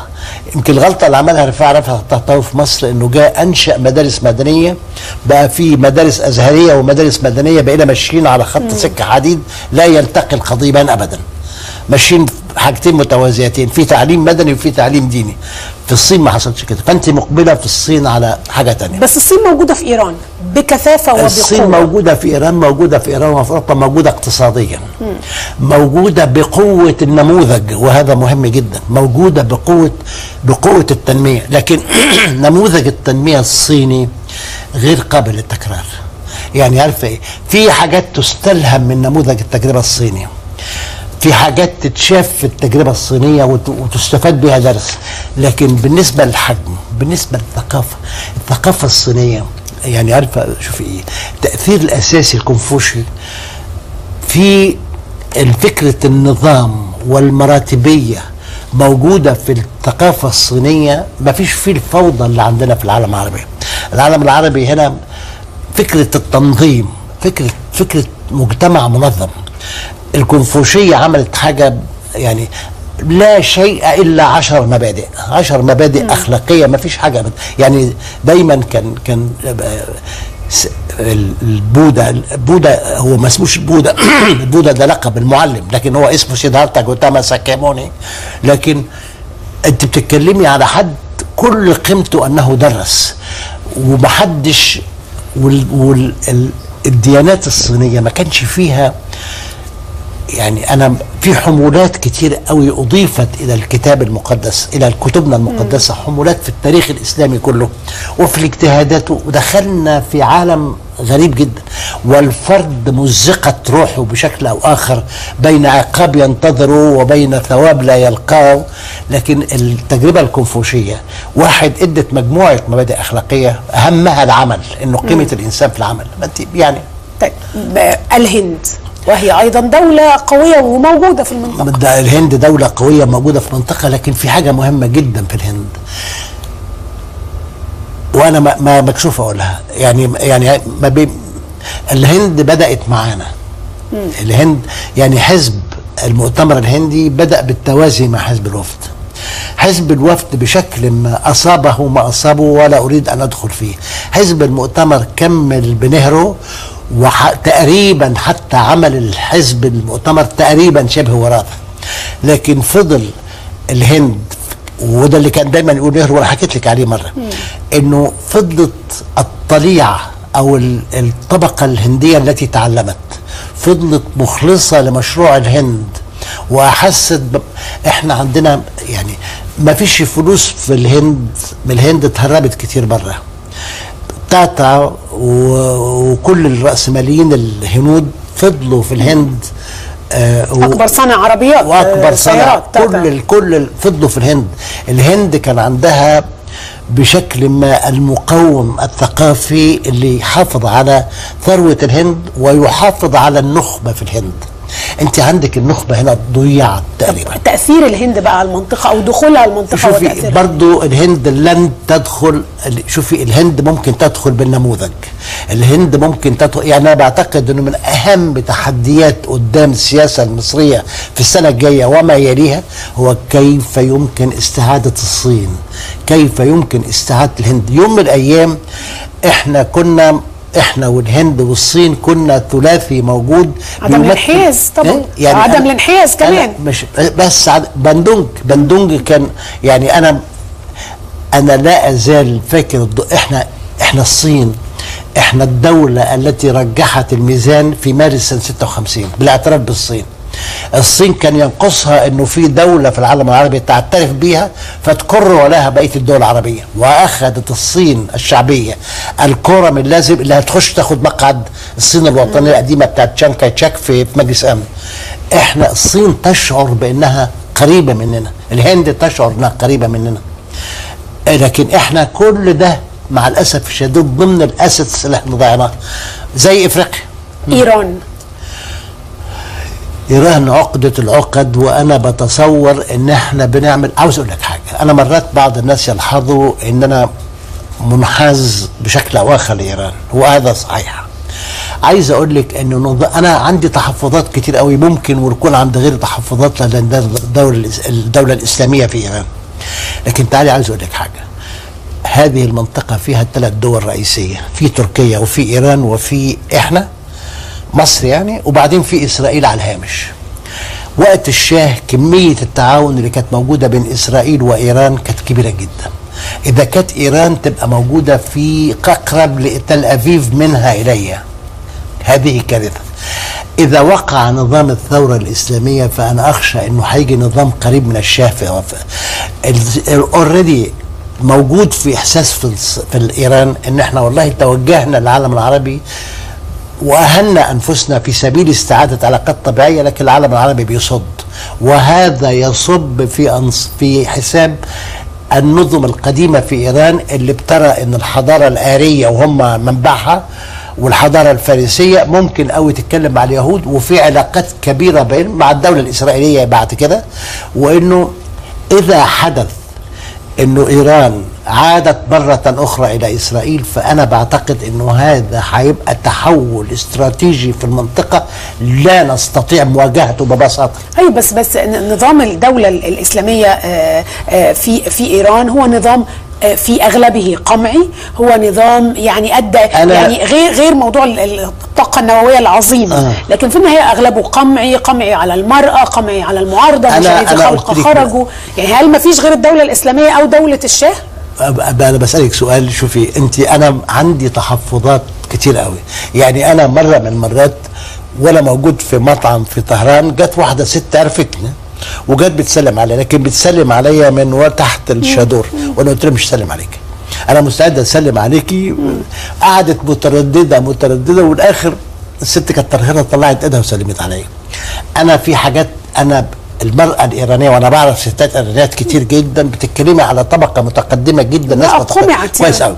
لكن عاوز أقول لك حاجة، هذا النظام أنا بديله كريدت مهم جدا، بديله كريدت إنه طور التعليم في إيران إلى درجة إنه بتتكلمي على الطاقة النووية، أنا ما بيهمنيش الطاقة النووية، أنا بيهمني إن إيران أصبح فيها نظام للتعليم بيخرج مثل هؤلاء الناس. احنا كنا بنعمل ده في يوم من الايام. انت ما تيجي تتكلمي على الناس اللي قدامك مرموقين، انت كل ما بقي، يعني انا زويل، انا يعني على سبيل المثال انا اعجبت بيه في مره واحده، مره اللي قام فيها اتكلم قال انا نتيجه نظام اللي كان موجود في التعليم في وقت عبد الناصر. مش بتكلم على عبد الناصر، انا بتكلم على نظام تعليمي في مصر اصابه كانت. بتتكلمي على ايران، اليس غريبا ان هؤلاء الملالي، انا يوم من الايام لما شفت خميني لاول مره في باريس، بقول له ايه اللي يعرفه. هو كان الحقيقه كان موفق يوميها، او لازم اقول، لان انا بقول له ايه؟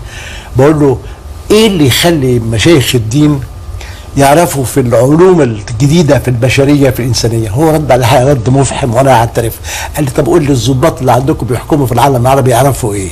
ما هو يعني فانت لازم تدي هذا النظام كريدت، انه تدي له ميزه انه على الاقل فهم ضرورات العصر في ناحيه التعليم، انه دخل في حاجات متزمته يقمع المعارضه. ده نظام قمع المعارضه انا مش متاكد. لا بس لا بس ده بيهدم الناس في الشارع يا استاذ. لا بس لا شويه بيقمع السنه. لا ما تخشيش. شوفي انا اوعي تعملي مجاهدي خلق في اوعي تعملي الغلطه بتاعت التشييع اللي عملها الازهر في الطريقه اللي قابل فيها نجاد مع الاسف. لا انا بتكلم على الداخل الايراني. انا تشييع ايه؟ انت في مصر. لا انا ما بتكلمش على التشييع، انا بقول ان هو بيقمع السنه داخل ايران. انا لا اظن بيقمع المعارضه. لا انا بشوف ده ما فيش انترنت. انا عاوز خلي بالك، انا من اصدقائي الكبار في ايران محمد خاتمي، وهو تقريبا زعيم المعارضه. عايز اقول لك انه صحيح انه المرشد عنده سلطه اكثر مما ينبغي، وانه يستطيع بمجرد انه يشير انه غير راضي عن حد انه هذا الحد يتعب، لكن جنب في اي تجربه في الدنيا حط السلبي وحط الايجابي، ثم قبل السلبي والايجابي فين. شوفي مصلحتنا فين بقى. ان انا اقعد اعمل احكام قيمه على ايران هذا ليس موضوعي. انا موضوعي في هذه اللحظه ان لا ينقلب ميزان القوى في الشرق الاوسط. اذا ذهبت ايران، اذا جاء نظام اخر، وانا خايف ان النظام الاسلامي اقترب من العالم العربي بدواعي كتير قوي، منها القدس، منها قضيه، منها سمي، لكن منها الاسلام، لكن اقترب كثيرا من العالم العربي. انا يعمل في ايران اللي هو عايز يعمله، مش شغلي اول حاجه يعني. انا بيهمني طبعا ايران والشعب الايراني، لكن انا بالنسبه لي تعالي انا ده محتل الجزر الاماراتيه حتى، يعني في النهايه ما بلاش الكلام الجزر الايرانيه. بس هقول لك حاجه، يعني انا في الجزر الايرانيه الاماراتيه مش عاوز اخش في تفاصيل، مش عايز اقول لك انه احنا خدنا في ذلك الوقت، وانا كنت متفاوض فيها مع لوس، مع سير جيمس لوس.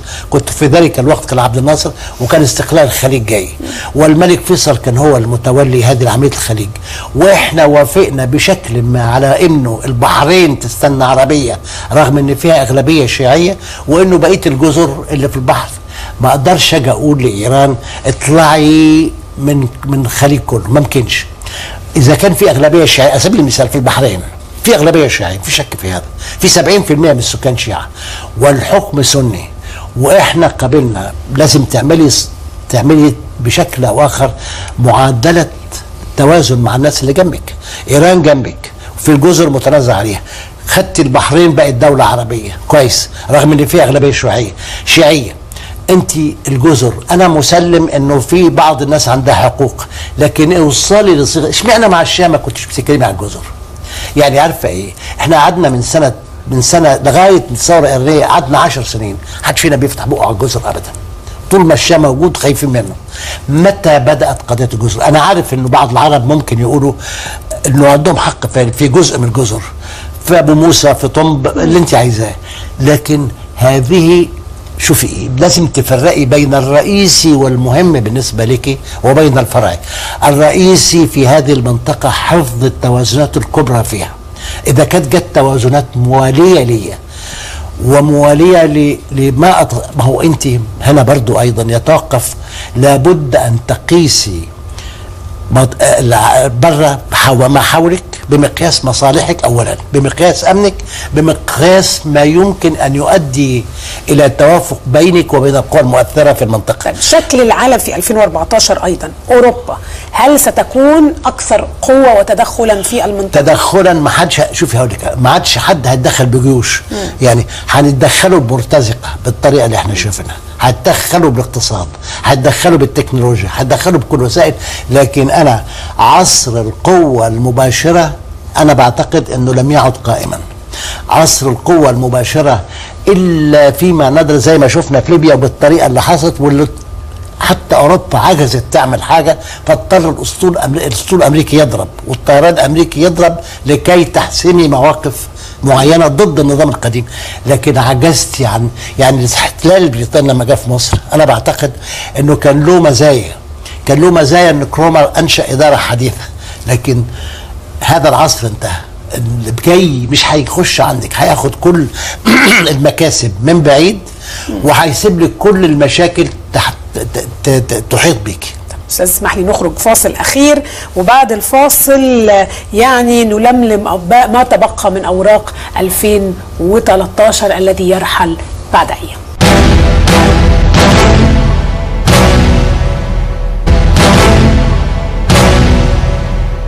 أستاذ هيكل، إذن 2014 نحن مقبلون على عالم بلا مايسترو بلا قائد. طيب مجلس إدارة العالم ده عامل إيه؟ يعني مين اللي بيقعد مع بعض يقرر؟ هل في مين اللي بيدير؟ طيب هقول لك حاجة، شوفي إيه، أنا بعتقد هحكي لك حكاية من شو إن لاي. أنا كنت بتكلم عن رئيس وزارة الصين، واللي أنا بعتقد إن هو مؤسس نهضة الصين الحديثة، لأنه هو اللي كان شايف العصر، اتربى في فرنسا هو وتعلم هناك وبقى ثوري هناك، بقى شيوعي هناك. لكن انا بساله بقول له اخر مره قابلته فيها قبل ما يموت، بساله بقول له كيف ترى العالم اللي كنا مقبلين على قرن جديد، وانا بساله كيف ده، فهو قال لي، وانا فاكر العباره جد قوي قوي قوي قوي، قال لي افكار قديمه تقع وافكار جديده تبحث عن طريقها، ونظم قديمه تتهاوى ونظم جديدة تتحسس مكانها، وفوضى في كل مكان. والله فوضى دي احنا شايفينها. ليه؟ هو قال عارفه ايه، الشيوعيه لو تلاحظي اخر القرن اللي فات سقطت الشيوعيه وافلست الراسماليه بالطريقه اللي احنا عارفينها المتصوره، والنظم الدكتاتوريه ما عادتش تقدر تقعد، والعالم مقبل على تشكيل جديد، لكن القديم لا يولد من الجديد كده مكتمل. فاحنا في مرحله، أنا بعتقد إن إحنا في مرحلة عائمة، ومرحلة ما بقولش انتقال، لكن في عالم بيتشكل من جديد. في هذه الفترة ما بين عالم ينتهي وعالم على وشك أن يبدأ، موجود بوسائله الحديثة وهو مروع. خلي بالك إن من أهم الحاجات اللي إحنا بتعمل لنا دلوقتي، بتتعبنا كلنا جميعا، إنه المطالب والتمنيات تجري بسرعة الإنترنت على زراير، خلاص اتقلبت الدنيا، والتنفيذ المطالب بياخد وقت لانه بيمشي على الطبيعه، بيمشي على التضاريس. يعني بينما المطالب والامانيات اماني بالاشارات في الهواء الكترونيكالي، المسكينه مثلا حكومه الببلاوي بس، لانه مضطره تمشي على، يعني واحد بيتكلم بسرعه الانترنت وواحد بيمشي بسرعه قطر، وهنا بيبدو في تناقض. فانت في عالم، في الانتقال من عالم الى عالم، انت تواجهي فترة ولادة في منتهى العسر، عسر حقيقي تاريخي. مين بقى المدير في انت هنا ما فيش مديرين، والمدير المشكلة في قوى عندها امكانيات. يعني مثلا الاتحاد السوفيتي خلص كاتحاد سوفيتي، لكن بقيت روسيا لا تزال تمارس، لكن تمارس بايه؟ تمارس بطموح اقل، ما عندها الشيوعيه، ما عادش عندها بقيه ارجاء الامبراطوريه السوفيتيه اللي كانت موجوده، فبتمارس بطموح اقل. عندك امريكا الحلم الامبراطوري بيزول، لكن الدور المؤثر العالمي باقي. عندك اوروبا بتطلع، خصوصا المانيا بتطلع قوه المانيا، لكنه المانيا اولا في حذر اوروبي تجاه المانيا بتجربه الماضي، سواء في عصر اسره هونزلرن او في عصر هتلر او حتى بعد كده. في مواريث باقيه تمنع حد انه يطلع صراحه، يا اما ناس عندها قوتها اقل وطموحاتها موجوده وتمارس لكن بتاثير اقل زي روسيا وامريكا، واما ناس بيتحسسوا طريقهم لانه خايفين من حساسيات جايه او قديمه مترسبه. عندك القوى اللي في اسيا ودوله زي الهند عاوزه تخلص بناء نفسها. خلي بالك انه كل واحد طرف يتقدم لاداء دور في سياسه الدوله حتى وكان صغير، اول سؤال يواجهه من انا؟ انت ايه؟ انت جاي متقدم، من انت؟ ماذا تريد؟ كيف تحققه؟ باي الوسائل؟ في طاقتك ولا مش في طاقتك؟ هنا الدول اللي بتتقدم للدور في العالم الدولي بتبقى مطلوبه مطالبه ببطاقات اعتماد، بطاقات هويه، من هي؟ بتعمل ايه؟ فانت عندك في هذه اللحظه عندك دول لم تعد الامبراطوريات السوبر بالطريقه اللي كانت فيها، فهي ما بين دور الامبراطوريات الكبرى المؤثره في العالم الى دور القوى الطبيعيه القويه والقادره. انت هنا في انتقال، والوسيله في رايي انه الكل او اللي احنا شايفينه قدامنا انه في قوه حقيقيه تتحسس طريقها الى طريقه جديده، اسلوب جديد في التعامل. هل هذه ده موجود بين روسيا وامريكا بتلاحظيه بس. القوى الجديده دي روسيا وامريكا كل القوى ما هيش قوه جديده، مش الجديده، مجلس اداره العالم بشكله الجديد بعد لم يعد قياده. شوفي المشكله ايه؟ المشكله انه القوى اللي كانت قادره بتوازن القوى بينها الكبار الاثنين الكبار، وبعدين طلع الصين وطلع الهند ولسه والمانيا خارجه طالعه، في قوه طالعه، لكن كل هذه القوى اما انها قوه قديمه فقدت بعض قوتها وتريد ان تكون عمليه في مواجهه ما هو مقبل، وبالتالي تتكلم مع غيرها بطريقه ثانيه وبطريقه اكثر اخلاصا في رايي او اكثر وضوحا في رايي. ما عادش حد بيقدر يخبي حاجه، فالناس بتتكلم بموازين حقيقيه. فانت عندك في هذه العالم في هذه اللحظه عالم يتحسس طريقه الى شكل قيادته. في هذه اللحظه اللي احنا شايفينها، شايفين مثلا الى اي مدى كان التفاهم بين روسيا وامريكا في سوريا. نعم. في ازمه ضرب سوريا. كيف كان في ازاي تحسس هذه اللحظه ايضا في كيفيه انهاء هذه الازمه في سوريا. المشكله انه في كمان في قوى متلكئه من قديم تتصور لها دور، يعني فرنسا على سبيل المثال. فرنسا محتاجة إلى إعادة تجديد لنفسها وقد تأخر طويلا، لكن لا تزال حلم الإمبراطورية موجود. وهذه فرنسا بتتدخل في مالي بالجيوش، بتتدخل وذلك بتتعب وهتتعب أكتر. ما هو عارفة إيه، داخلة هي بتدخل بوسائل العمل الخفي، هي داخلة في مالي وعملت عمليات عسكرية في مالي، وأظن هتتعب فيها جدا أكتر. لكن فرنسا وإنجلترا في رأيي في حاجة، أنا بتصور البلادين دول في حاجة إلى إعادة تأقلم مرة أخرى. أنا فاكر إن أنا مع 4-5 رؤساء وزراء في إنجلترا، وإذا كنت بقول لهم إنه الإمبراطورية البريطانية يجب أو إنجلترا يجب أن تتأقلم مع زمن جديد يعطيها قوة ثقافية في العالم تفوق الإمبراطورية. بقول لهم انتوا عندكم امبراطوريه في اللغه الانجليزيه اصبحت هي اللغه فرانكا، عليكم ان تتلقب فرجت، انسوا الامبراطوريه الاساطير، ما عادش ممكنه موجوده، ما عادش ما تقدروش تعملوا حاجه دلوقتي. قوة الثقافة المتمثلة في أن لغتكم أصبحت لغة العالم حتى في الوسائل الحديثة في الكمبيوترز وكله، عليكم أن تدرك. أنت على أي حال العالم كله بيعيش في هذه الفترة، وده جزء من الفوضى، مرحلة تأقلم، إعادة تأقلم جديد. هل 5+1 أو يعني ما حدث في الأزمة الإيرانية كان برضو شكل جديد من التعاون الدولي للكبار؟ في أي أزمة إيرانية؟ الأزمة الإيرانية لما اجتمع 5+1 5 اللي هم بتكلم عن الأزمة النووية. أنا بعتقد أنها صيغة، ودي أنا بعتقد أنها صيغة جديرة بالدرس. عندك دولة استطاعت أن تعبر الثريشولد زي ما بيقولوا، أن تعبر التخوم مقتربة من قوة معينة، والكل ما حدش عايز، النادي النووي مش عايز حد ينضم إليه، حد مش عايز ينضم أعضاء جداد، حتى الهند بقت بتعترض على الناس تانيين يبقوا نوويين. لكن كمان انا عندي فوضى نوويه، لكن مش مشكله. المشكله انك انت عندك عالم يتحسس طريقه، اولا قدامه مشروع خريطه فيها توازن قوى مختلفه تماما. يعني في بعدين في تناقض موجود ما عادش مقبول. يعني على سبيل المثال اما الامريكان يطلعوا حاجات عن حقوق الانسان في مصر على سبيل المثال مثلا، وبعدين الاقي يقول لي انت بتحبس ناس من غير محاكمات عادله، كويس وانا موافق، لكن عاوز اقول له حاجه ثانيه، انه بقرار من رئيس اوباما لوحده بالدرونز، بالطائرات الموجهه بدون طيار واللي بتستهدف ناس، اطلق 4000 درون. عندك قتلوا 4000 واحد، لكن ومن حوله لا حكموا، يعني العراقي مثلا او غيره. ولما قتل حتى بن لادن ويعني ورمى جثته، لا كان في محاكمه، لا كان في قاعد قوي، لا كان في محاكمه، ولا كان في ضمانات، ولا كان في اي حاجه. لكن دول، وانا مش عايز اقول حاجه اكتر من كده، دول احست انها مهدده، اخذت القانون في ايديها وتصرفت بحسب قوتها دون مراعاه لاي حد. اما 4000 درون، انا شايف قصه عن عسكري امريكي رجع شهاده تقدير له، لانه شهاده تقدير بتقول له في نهايه خدمته يعني انها تكرم لانك اطلقت كذا ادت الى قتل كذا، فرجع.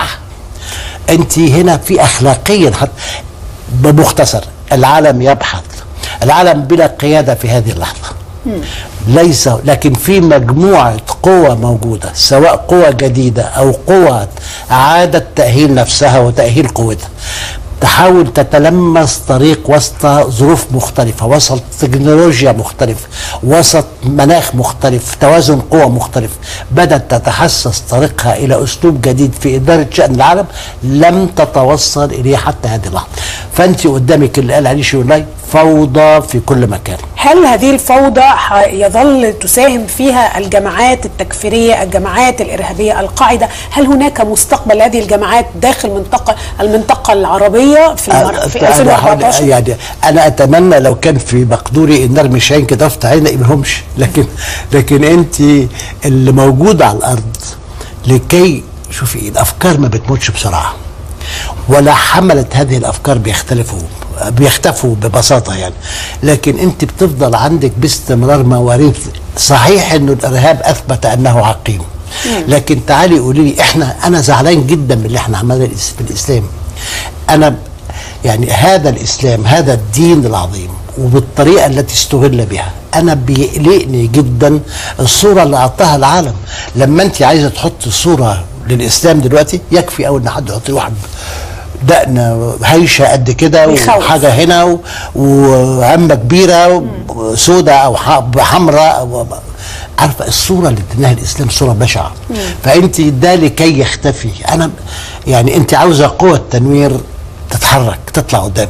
يمكن أنا من ميزات ما جرى في مصر في السنة اللي فاتت انه مصر عادت الى طبيعتها المدنيه بشكل او اخر، انه هذا الاقتحام باسم الدين للدخول الى سلطه الدوله وهي مدنيه بالطبيعه. لا يمكن ان تكون الدوله الا مدنيه. الدوله لا يمكن، الدوله موجوده لاداره شؤون الدنيا، لا يمكن الدوله تبقى مدنيه الا مدنيه.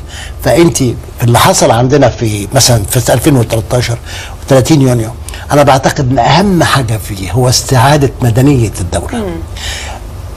هياخد كل ده، هياخد وقت. أنت حتى في مدينة الدولة، ما أنا شايف إنه حتى في مدينة الدولة يعني عارفة إيه من الحاجات اللي أنا قلق منها في هذه اللحظة، أنا بكلمك عن مدينة الدولة، إنه تصفية الحسابات المصاحبة لمدنية الدولة. دايما باستمرار في التغييرات الكبرى، في أوقات التغييرات الكبرى تظهر. ده كان موجود في الثوره الفرنسويه، ده كان موجود في الثوره الروسيه، كان موجود في الثوره الاسلاميه في ايران. تصفيه الحسابات الصغيره في وقت الاحداث الكبرى اللي كان الدكتور فوزي دايما يقول عليه الحوادث كبيره والرجال صغار. وانا بعتقد انه كان احد هو واحد من الناس، يعني هو اللي الراجل صاحب فكره الدوائر الثلاثه اللي تتحرك فيها مصر. وانا بعتقد انه عمل دورها. لكن من مقولاته اللي كان دايما يقولها، وانا فاكر قبل ما يموت، كان قلقه الشديد جدا الحوادث كبيره والناس صغيرين، وهذا مقلق جدا. انا في عز ما مصر تتحول انه شبح هذا الاستيلاء باسم الدين وليس الدين، لانه الدين قضيه ثانيه خالص. لكن الدوله المدنيه اظن انها استعيدت في 2013، لكن في ظروف الابهيفلز الموجوده دي كلها، في ناس يعني انا بلاقي حاجات لا تليق في تصفيه الحسابات القديمه والجديده، في حاجات بتقلقني حقيقه. لكن يعني حال من طبائع التطور يعني. لكن اذا كنت بتتكلمي عن قياده العالم، فأنا بتصور إن احنا في مرحلة انتقال نبحث وسط هذه الفوضى عن خريطة جديدة للعلاقات، وتحت قيادة لم تتحدد بعد، لكنها موجودة قدامي من إحساس أولا بأن الحرب مستحيلة، استعمال القوات المسلحة مستحيلة، إمكانية الأوت سورسنج ممكنة، التكنولوجيا بتعمل حاجة تانية، الأماني بتسبق الإنجازات، احنا قدام عالم قلق، في تحسس بشكل او اخر لشكل ما يجري. لكن يعني اذا عدنا مره اخرى للجماعات الارهابيه التكفيريه اللي الحقيقه بتقلقنا جميعا، هتفضل معاك الفتره. لكن هناك دعم دولي لها، هناك دعم خفي مالي ومخابراتي ودعم اندر جراوند مستمر من بعض الدول لها. شوفي هقول لك ايه، يعني انا هل يستمر هذا الدعم في شوفي بيستمر، لكن عاوز اقول لك حاجه، هذا نتيجه لاحوال العالم العربي، نتيجة لأنه شوفي إيه، في حصل اختلال كبير جدا في أوضاع العالم العربي. العالم كله شاف فوضى، لكن إحنا العالم العربي في شبه حرب أهلية تقريبا، كل من فيه يقاتل كل من فيه، والنفاذ الخارجي اللي بيشغل الجماعات التكفيريه او بشكل ما بيعتمد على عناصر في الداخل ويرغب في، شوفي، ما حدش عايز هذه المنطقه تقف. مصلحه دايما في العقد المواصلات، انت عايزه ما حدش يبقى في عنده قوه نافذه، ما عندش لا اصحاب الموقع يقدروا يحموه ولا حد تاني يسيطر عليه، فانت عندك الخلل عندنا احنا. وانا من ده اللي يعني بعتقد من التحديات المقبله قدام مصر انها كيف تفعل ما بيجري في اوروبا وفي امريكا على سبيل المثال وفي اسيا من امكانيه جمع تحالف او جمع مجموعه قوى وانهم يقعدوا يتدبروا شكل المستقبل بطريقه عاقله. يعني بعتقد انه احنا مطالبين به بشكل او اخر، كيف كما فعلت كما جرى امامنا الناس بوتين واوباما، ولا بوتين يعتقد ان اوباما لا شيء، واوباما يعتقد انه يعني بوتين ده ديكتاتور وعضلات ويركب حصانه وكلام كده يعني. لكن ومع ذلك الضرورات بتفرض على الناس ومسؤولياتهم قدام العالم وقدام العصر بتفرض عليهم نوع من الاقتراب. انا بعتقد ان مهمه مصر في المرحله الجايه من 2014 وما بعدها كيف يمكن ان تجمع للقادرين والراغبين في العالم العربي، واللي يقدروا بشكل ما كما يجري كلام بين روسيا وامريكا، كما يجري كلام بين روسيا والمانيا، كما يجري كلام بين روسيا والمانيا والصين في العالم العربي. في العالم العربي. ان احنا في العالم العربي لابد من في قوى لسه لم تدخل. يعني بعتقد الجزائر قاعده بعيد، لابد بشكل ما من اجتذاب الجزائر، لابد من اجتذاب المغرب، حاجه غير الجامعه العربيه. انا الجامعه العربيه عاوز اقول لك حاجه، انا اذا سقطت الجامعه العربيه انا بعتقد ان احنا لن نستطيع ان ننشئ حاجه ثانيه. خلي نظام الجامعه العربيه او مشروع الجامعه العربيه هي مشروع لنظام عربي وليست مشروع كامل، هي مشروع لم ينفذ، هي امل تعبر عن امل. خلي الجامعه العربيه زي ما هي، لكن الجامعه العربيه لم تعد هي الاطار اللي ممكن تعملي فيه حاجه. انا بتصور ان مصر مع الدول التي لا تزال فيها بعض القدرة، يعني زي مين يا استاذ لو كانت على سبيل المثال مصر، على سبيل المثال السعوديه، على سبيل المثال الجزائر، على سبيل المثال الخليج، دول الخليج الجديده اللي طالعه ومليانه شباب، والامارات وغير الامارات. انا بعتقد انه مصر عليها مش تعملوا حلف ولا يعملوا جبهه، لكن انا بعتقد بضروره ان تجري مشاورات بين القادرين والمستعدين والراغبين في انه البحث في امكانيه اولا انقاذ شيء من العالم العربي قبل ان يغرق كله، استعاده بعض اراده الفاعل الموحد بشكل ما، مواجهه الاختراقات الموجوده، مواجهه العالم بصوت عربي عاقل. انا اخشى انه العالم الخارجي لما يسمعوا اللي احنا بنتكلم فيه، لما يشوفوا احنا بنتصل بيهم ازاي النهارده ونقول لهم مين بيقول لهم، بيسمعوا اصوات مختلفه، يسمعوا صوت هنا وصوت هنا وصوت هنا وصوت هنا، بيلاقوا فوضى في كل حته، ما بيلاقوش حد بيتكلموا معاه. وقت من الاوقات كانوا بيعرفوا يتكلموا مع بلدين، اما يتكلموا مع مصر عن معسكر شعبي مليان حاجات اشياء، مليان قوه مليان فوران، او يتكلموا مع السعوديه باعتبار المعسكر محافظ.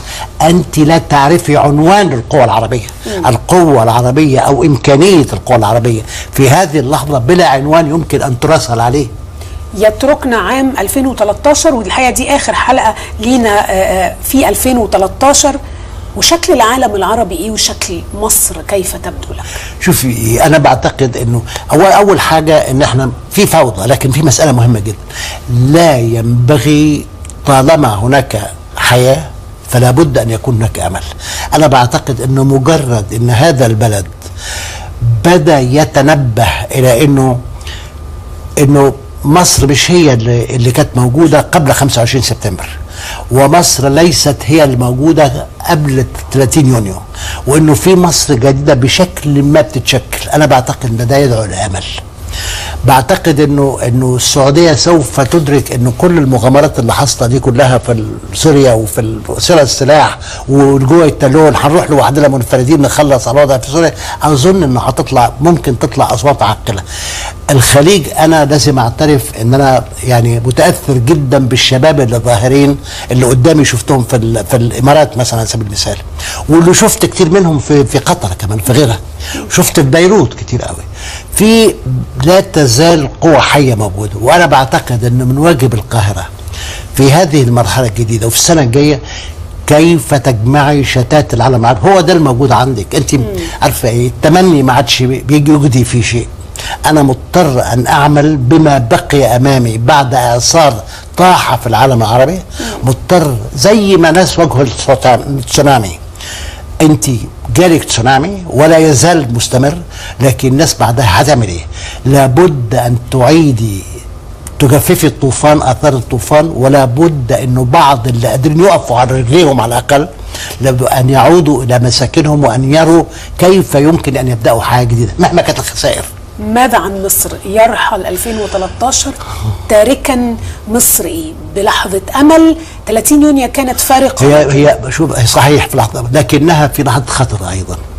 انا بعتقد انه شوفي، احنا كنا بنتكلم اخر مره في انه المنطقه اللي حوالين مصر كلها اعمده نار بتلتهب، وانه مصر مطالبه بالدرجه الاولى ان تقف على قدميها. انا بعتقد انه عام سنه 2013 انتهى ومصر بتتمل بتتحرك، حد عاوز يقف وينبغي ان يقف. وانا بعتقد انه 2014 اذا استطعنا ان نجعلها سنة مبشرة قادرة، أصحابها قادرين عليها، أصحاب اللحظة فاهمين إيه اللي بيجري حواليهم ومستعدين أن يمدوا أيديهم وأن يمدوا إرادتهم وأن يمدوا وسائلهم إلى بقية العالم العربي لكي يعيشوا كلهم. مفيش حد يقدر يقول لوحده هيقدر يعمل حاجة، لا مصر تقدر تعمل، ولا الخليج يقدر يعمل، ولا السعودية تقدر تعمل، ولا حد طرف. النهاردة لابد من أنه مصر تقف وأن تنادي العالم العربي ما بقي منه إلى أمل، وأن تحاول أن تخلق نواة قوة، نواة إرادة، نواة وجود أمل في الحياة، وأن تتمسك به، وأن تصنع من عام 2014 تصنع منه بداية طريق. كل سنة وحضرتك طيب. كل سنة طيبة. شكرا جزيلا، ونتقابل السنة الجاية. تحت أمرك. وأشكرك يا أستاذ، ويبقى سؤال المستقبل مفتوحا ومطروحا، لكن دايما يكون عندنا أمل. نقابلكم السنة الجاية بإذن الله، وكل سنة وانتم طيبين. وهذه لميس الحديدي تحييكم. تصبحوا